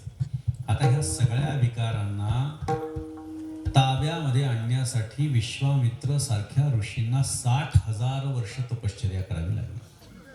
वसिष्ठांच्याकडे असलेली कामधेनू आणि तिच्याकडून प्राप्त झालेलं अन्न बघितल्याच्यामुळे विश्वामित्र जेव्हा राजा होता, शिकारीसाठी गेला, तहान लागली, वसिष्ठांचा आश्रम दिसला आणि तिथे गेल्याच्या नंतर वसिष्ठांनी आगत स्वागत केलं. राजा आला, स्वागत केलं. बसा म्हटले. महाराज कसं काय येणं केलं? आम्हाला तहान लागली, पाणी हवं. वसिष्ठांनी सांगितलं, पाणी कशासाठी? दुपारची वेळे जेवण करून जा. हसला विश्वामित्र. म्हणले, मी एकटा नाही म्हणले, बरोबर माझे हजारो साथीदार आहेत, सैनिक आहेत. मग काय होतं म्हणले, सगळ्यांची व्यवस्था करतो. विश्वामित्रांनी आजूबाजूला त्यांचं घरातलं सगळे भांडे कुंडे बघितले. 2-4 आपले भांडे कुंडे काहीतरी पडलेले होते, काही धान्य वगैरे दिसलं नाही. म्हणलं, महाराज राहू दे ना, काय करायचं, एवढ्या लोकांचं कसं काय होणार आहे म्हणले आपल्याला.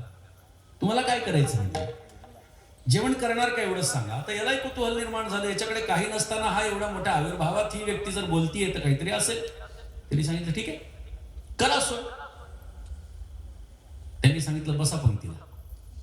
म्हणजे बसा पंक्तीला म्हणले तुम्ही. सगळेजण रांगेत बसले आणि रांगेत बसल्यानंतर बघतो ते काय, प्रत्येकाच्या समोर सोन्याची थाळी आणि पंचपक्वान्नाचा बेत तयार. जेवण करता करता विश्वामित्र विचार करू लागले, याच्या घरामध्ये तर काही दिसत नाही, एवढं कसं काय त्यांनी तयार केलं बरं. एवढ्या लोकांचा स्वयंपाक करायला तरी 1 दिवस लागतो म्हणले, कसं काय एवढं केलं. जेवण करता करता तोच विषय सगळ्यांना सांगितलं, पुढे जा, थोडं बाहेर थांबा म्हणले. आणि त्यांनी विचारलं, की कसं काय केलं म्हणले तुम्ही. त्यांनी सांगितलं, इंद्राने मला वापरण्यासाठी म्हणून तात्पुरती कामधेनू गाय दिलेली, तिच्यामुळे होतं म्हणले. आपलं काय. विश्वामित्रांनी सांगितलं, तुमच्यासारखं विश्वामित्र पळून गेला. पळून गेल्याच्या नंतर घरी गेल्यानंतर विचार करू लागले, अरे त्या महात्म्याने आपल्याला जेवायला दिलं, हा आणि त्याच्या उपकाराची परतफेड आपण अशी करतो की त्याची कामधेनूच आपण. एवढी लालसा, एवढा लोभ आपल्यासारख्याला शोभा देत नाही. लोभ आपल्या जीवनातला गेला पाहिजे. तपश्चर्येला बसले. इंद्राला असं वाटलं आपलं आसन प्राप्त करून घेण्यासाठी हा प्रयत्नशील आहे. अप्सरेला पाठवलं. 20,000 वर्ष तपश्चर्या झाली. 20,000 वर्ष तपश्चर्या झाली. अप्सरेला पाठवलं. लोक तर निघून गेलेला आणि ती अप्सरा जेव्हा आली तेव्हा ती नृत्य करू लागली, नेत्र कटाक्ष करू लागली, हावभाव करू लागली आणि विश्वामित्र तिथे अडकले. त्यांचा शरीर संबंध आला, परंतु पुन्हा विचारात पडले, अरे माझा लोभ गेला पण माझं काम नाही गेलं. मग काम जाण्यासाठी पुन्हा 20,000 वर्ष तपश्चर्या. पुन्हा इंद्राला वाटलं माझं आसन प्राप्त करून घेण्यासाठी प्रयत्नशील आहे. एकदा तर आपण त्याला अडवलं. पुन्हा एक अप्सरा पाठवली. अप्सरा पाठवल्याच्या नंतर पुन्हा तपभंग झाला. डोळे उघडले आणि अप्सरेला बघितलं की क्रोधाविष्ट झालेल्या विश्वामित्र राजानं त्या अप्सरेला सांगितलं, या क्षणामध्ये जर का तू इथून गेली नाही तर मी तुला शाप देईन. निघून जा, नाही तर तुझा शिरच्छेद करून टाकेल. घाबरून पळून गेली. पुन्हा विचार करू लागले, माझा लोभ गेला, माझा काम गेला, पण माझा क्रोधच नाही गेला. पुन्हा 20,000 वर्ष तपश्चर्या. अशी 60,000 वर्ष तपश्चर्या विश्वामित्र राजाने केली आणि विश्वामित्र राजाचा विश्वामित्र ऋषी झाला. सप्तऋषीमध्ये विश्वामित्र ऋषींना स्थान आहे. प्रभू रामचंद्रांच्या अवतारामध्ये सुद्धा सीता मातेपर्यंत घेऊन जाणारे विश्वामित्र ऋषीच आहेत. एकनाथ महाराजही विश्वामित्र गोत्रातलेच आहेत. संबंध आपला असा वारकरी संप्रदायाशी असा पण आहे. विश्वामित्रानं या 3 गोष्टींना घालवण्याच्यासाठी 60,000 वर्ष तपश्चर्या केली. हे 3च दोष कशामुळे घालवायचे? भगवंतांना गीतेत सांगितलंय, त्रिविधम नरकस्येदं द्वारं नाशनमात्मनः काम क्रोध तथा लोभस्तस्मादेतत्रयं त्यजेत. काम, क्रोध आणि लोभ ही नरकाची 3 द्वार आहेत. शहाण्या मनुष्यानं त्याच्यापासून बाजूला झालं पाहिजे. विश्वामित्र ऋषींना 60,000 वर्ष लागली या सगळे विकार बाजूला घालवण्याच्यासाठी. तुकाराम महाराजांची भाषा आहे, पांडुरंगाची कृपा झाली. पांडुरंग काय करू शकतो, काय नो हे केले. एका चिंतिता विठ्ठले, त्याचं चिंतन केल्यानंतर काय होऊ शकणार नाही. आणि त्यांनीच जर कृपा करायची ठरवली तर मग काय काय बघण्याची गरज आहे? काही त्यांनी आमच्यावरती कृपा केली आणि आमचं आयुष्य बदलून टाकलं. काम, क्रोध, लोभ नरकाची 3 द्वार आहेत, त्यांनी स्वतः सांगितलंय. परंतु अधिकार काय प्राप्त झाला? निमाले ठाईची. जागच्या जागी बसलेले. बघा पूर्वीच्या काळामध्ये सर्कशीमध्ये हे असायचे बघा, सिंह, वाघ वगैरे असायचे. आता बंदी आहे ती, भारतामध्ये बंदी आहे, विदेशामध्ये अजून चालू आहे. त्या पिंजऱ्यामध्ये असे 8-10 सिंह, वाघ असे बसलेले असतात. आम्ही लहानपणी बघितलेली खरी सर्कस. त्याच्यामध्ये एक रिंग मास्टर असतो, त्याच्या हातामध्ये काठी असते. मग तो काय करतो, असं केलं की त्या आगीच्या जाळीतून तो सिंह असेल, वाघ असेल, उडी मारतो. अशी काठी फिरवली की ते वाघ सिंह आहे, जंगलामध्ये त्यांना राजेपण प्राप्त झालेला आहे, पण याच्या काठीच्या इशाऱ्यावरती ते फिरत फिरत बसतात.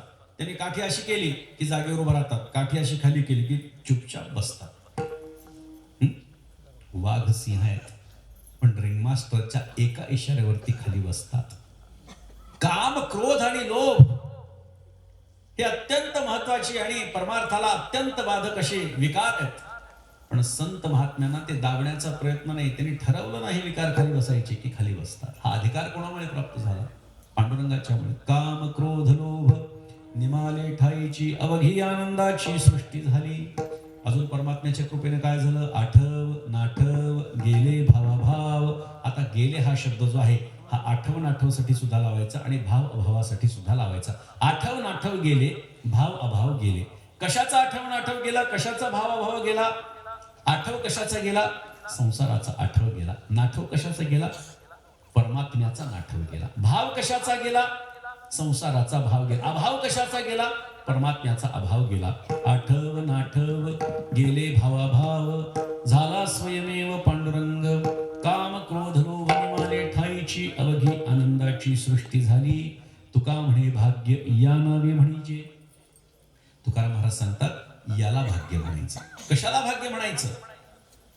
शेंदाडाप्रमाणे अवस्थांतर व्हावं आणि पांडुरंगाची कृपा प्राप्त व्हावी. तुका म्हणे भाग्य या नावे म्हणायचे. काम, क्रोध लोभ जागच्या जागी निवणं आणि आनंदमय सगळी सृष्टी दिसायला लागणं, तुका म्हणे भाग्य या नावे म्हणीचे. आठव जाणं, नाठव जाणं, भाव जाणं, अभाव जाणं आणि स्वतः पांडुरंग परमात्मा स्वरूप होऊन जाणं, तुका म्हणे भाग्य या नावे म्हणे. संसारी जन्मी जे याची लागी. संसारामध्ये जन्माला जर आपल्याला यायचं असेल तर फक्त आणि फक्त याच्याच साठी येणं गरजेचं आहे. त्याचं कारण आपल्याला सांगतो. आपल्याला भाग्याची व्याख्या तुमच्या आमच्या दृष्टीनं वेगळी आहे आणि संतांच्या दृष्टीनं वेगळी. तुकाराम महाराज भाग्य कशाला म्हणतात?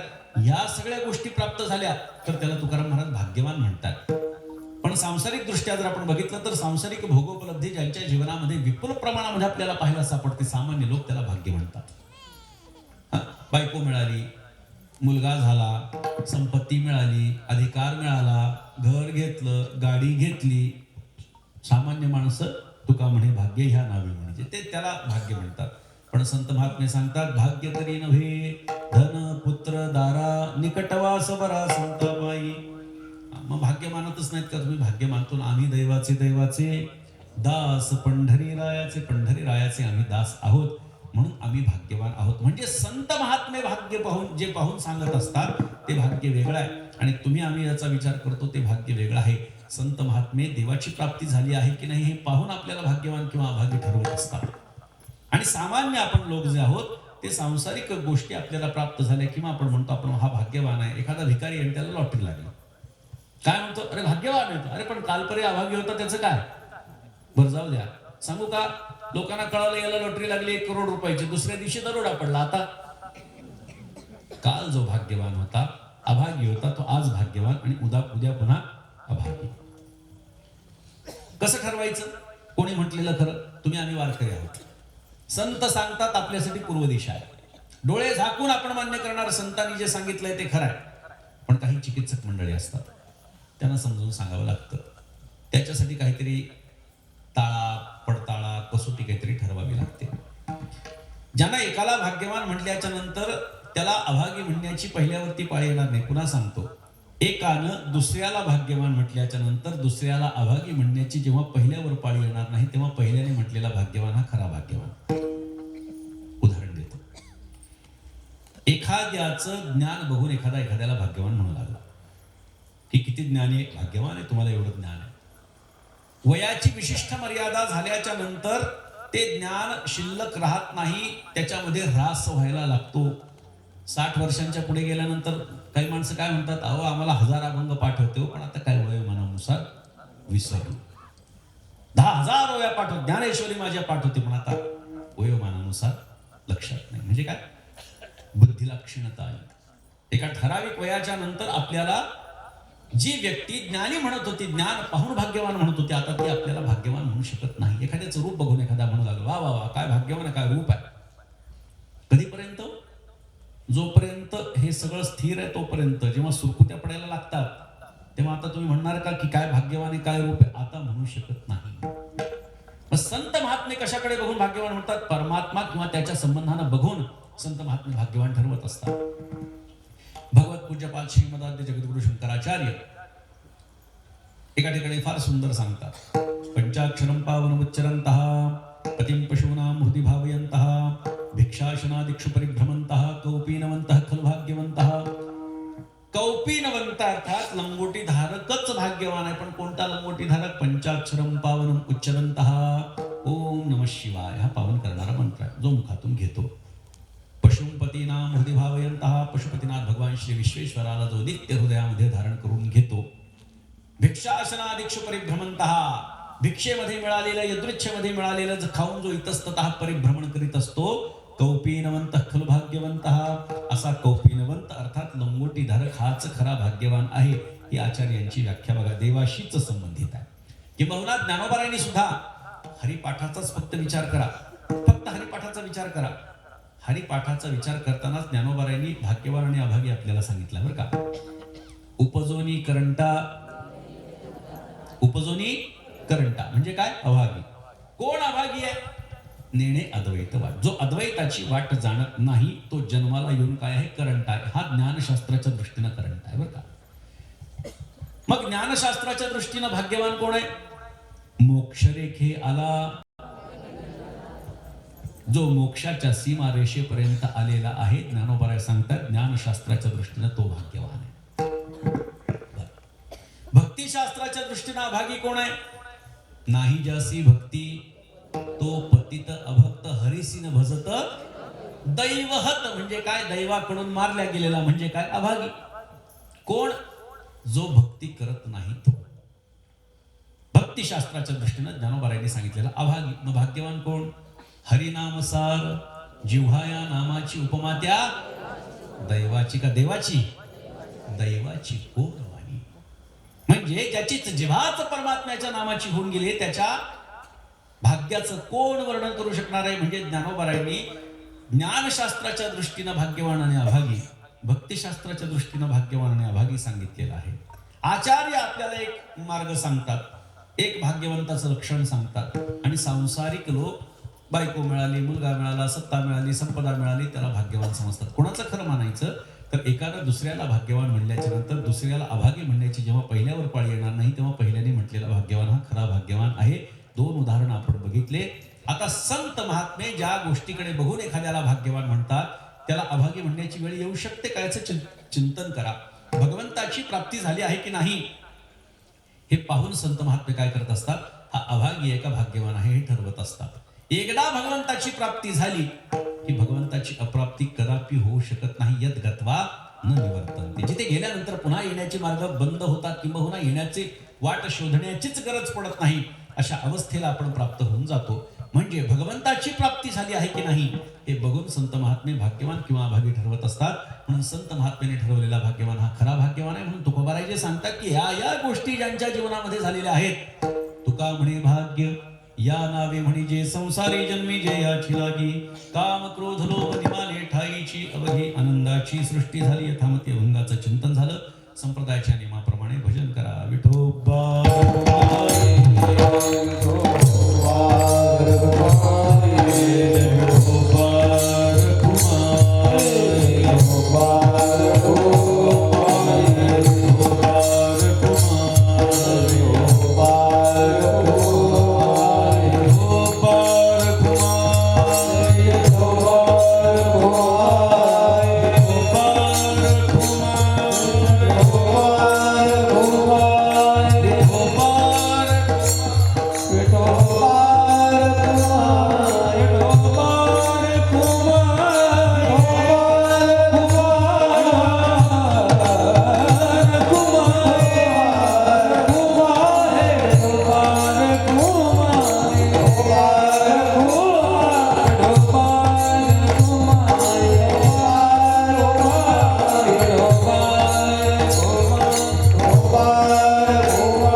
सृष्टी झाली. जगद्गुरु तुकाराम महाराजांचा अभंग सेवेकरता निवडलेला होता. यथामती अभंगाचं चिंतन झालेलं आहे. संत महात्म्यांची प्रत्येक गोष्ट अत्यंत गांभीर्याने आपण घेतली पाहिजे. पांडुरंगाच्या कृपेमुळे आमचं अवस्थांतर झालं असं जेव्हा तुकाराम महाराज म्हणतात तेव्हा पांडुरंगाच्या कृपेनं अवस्थांतर होऊ शकतं याच्यावरती आपला ठाम विश्वास असला पाहिजे. आणि संत महात्मे हे त्यांच्या अनुभवाचे बोल आपल्या समोर ठेवत असतात. अनुभव आले अंगा ते या जगात येत असो ही त्यांची भूमिका असते. त्यामुळे संत महात्म्यांचं प्रत्येक वचन हे अत्यंत गांभीर्यानं घेतलं पाहिजे. त्यांनी सांगितलेल्या गोष्टींवरती खूप विचार केला पाहिजे. म्हणून मी सुरुवातीला आपल्याला सांगितलं की तुकाराम महाराजांचा अभंग घेतला याचा अर्थ काही नाथ महाराजांच्या वंशजांनी तो अभंग घेऊ नये असा नाहीये. कारण माझी भूमिका अजून एक वेगळी सांगतो बरं का. नाथ महाराजांचं चरित्र केशव स्वामींनी लिहिलेलं आहे आणि त्या चरित्रामध्ये त्यांचं एक फार सुंदर वाक्य आहे, त्यांची फार सुंदर ओवी आहे. ज्यासी श्रीनाथाचे प्रेम, ज्यासी श्रीनाथाचा दर्शन नेम, श्रीनाथांचा वंशज म्हणून मला एकनाथ महाराज तर पूज्यच असणार, पण तुकाराम महाराजही मला पूज्य यासाठी आहेत कारण ज्यासी श्रीनाथाचे प्रेम. तुकाराम महाराजांचं नाथ महाराजांवरती नितांत प्रेम आहे. एक जण मला भेटला, स्वतःला फार पक्का वारकरी समजणार, आणि मला म्हटला, महाराज तुम्ही बोलता म्हणले असे कीर्तनामध्ये, पण तुकाराम महाराजांच्या वाङ्मयामध्ये एकनाथ हे नाव आपल्याला कुठेही पाहायला मिळत नाही. मी म्हटलं, बाबा तू मोबाईल युनिव्हर्सिटीतला आहे, तू त्या ऍपमध्ये एकनाथ टाईप केला असशील आणि शोधला असशील. हो म्हणलं. मी म्हटलं असं सापडत नसतं, ते गाथ्यात शोधावं लागतं. म्हणलं कसं काय? मी त्यांना प्रमाण सांगितलं. ब्राह्मणाचा पोर खेळिया एका भला, आता इथे एकनाथाचा उल्लेख नाहीये, पण काय सांगितलंय? एका. ब्राह्मणाचा पोर खेळिया एका भला, तेने जन खेळकर केला रे, जनार्दन बसवंत करुनिया त्याने वैष्णवांचा मेळा मिळविला रे, एकची घाई खेळता खेळता आपणची बसवंत झाला रे. आता नुसता एका हा एकनाथ कशावरून? तर जनार्दन बसवंत करुनिया त्याला प्रमाण दिलं, पुष्टी दिली. बरोबर, ठीक आहे. त्याला म्हणलं दुसरं प्रमाण काही गाथेमध्ये पाहायला सापडत नाही. शरण शरण एकनाथा पायी माथा ठेविला, नका पाहू गुणदोष झालो दास पायाचा, आता मज उपेक्षिता नाही सत्ता आपुली, तुका म्हणे भागवत केले श्रुत सकळा. आमच्या परंपरेमध्ये अत्यंत महत्वाचा अभंग आहे. आमच्या कुठल्याही उत्सवाची सांगता या अभंगाशिवाय होत नाही, याच्याशिवाय आरतीच होत नाही, याच्याशिवाय कीर्तनच संपत नाही, याच्याशिवाय भजनच संपत नाही. एवढं महत्व आमच्या परंपरेमध्ये या अभंगाला आहे. अजून प्रमाण द्यायचे. एकोबाचे ऋण फेडी ऋषी केशी. आता इथं तरी कुठे एकनाथ आहे म्हटलं, इथे एकोबा आहे. त्यामुळे टाईप करून एकनाथ शोधण्यापेक्षा म्हटलं गाथा वाच म्हणजे कळेल. अजून सांगू का? जीवीच्या जीवना, जीवीच्या जीवना,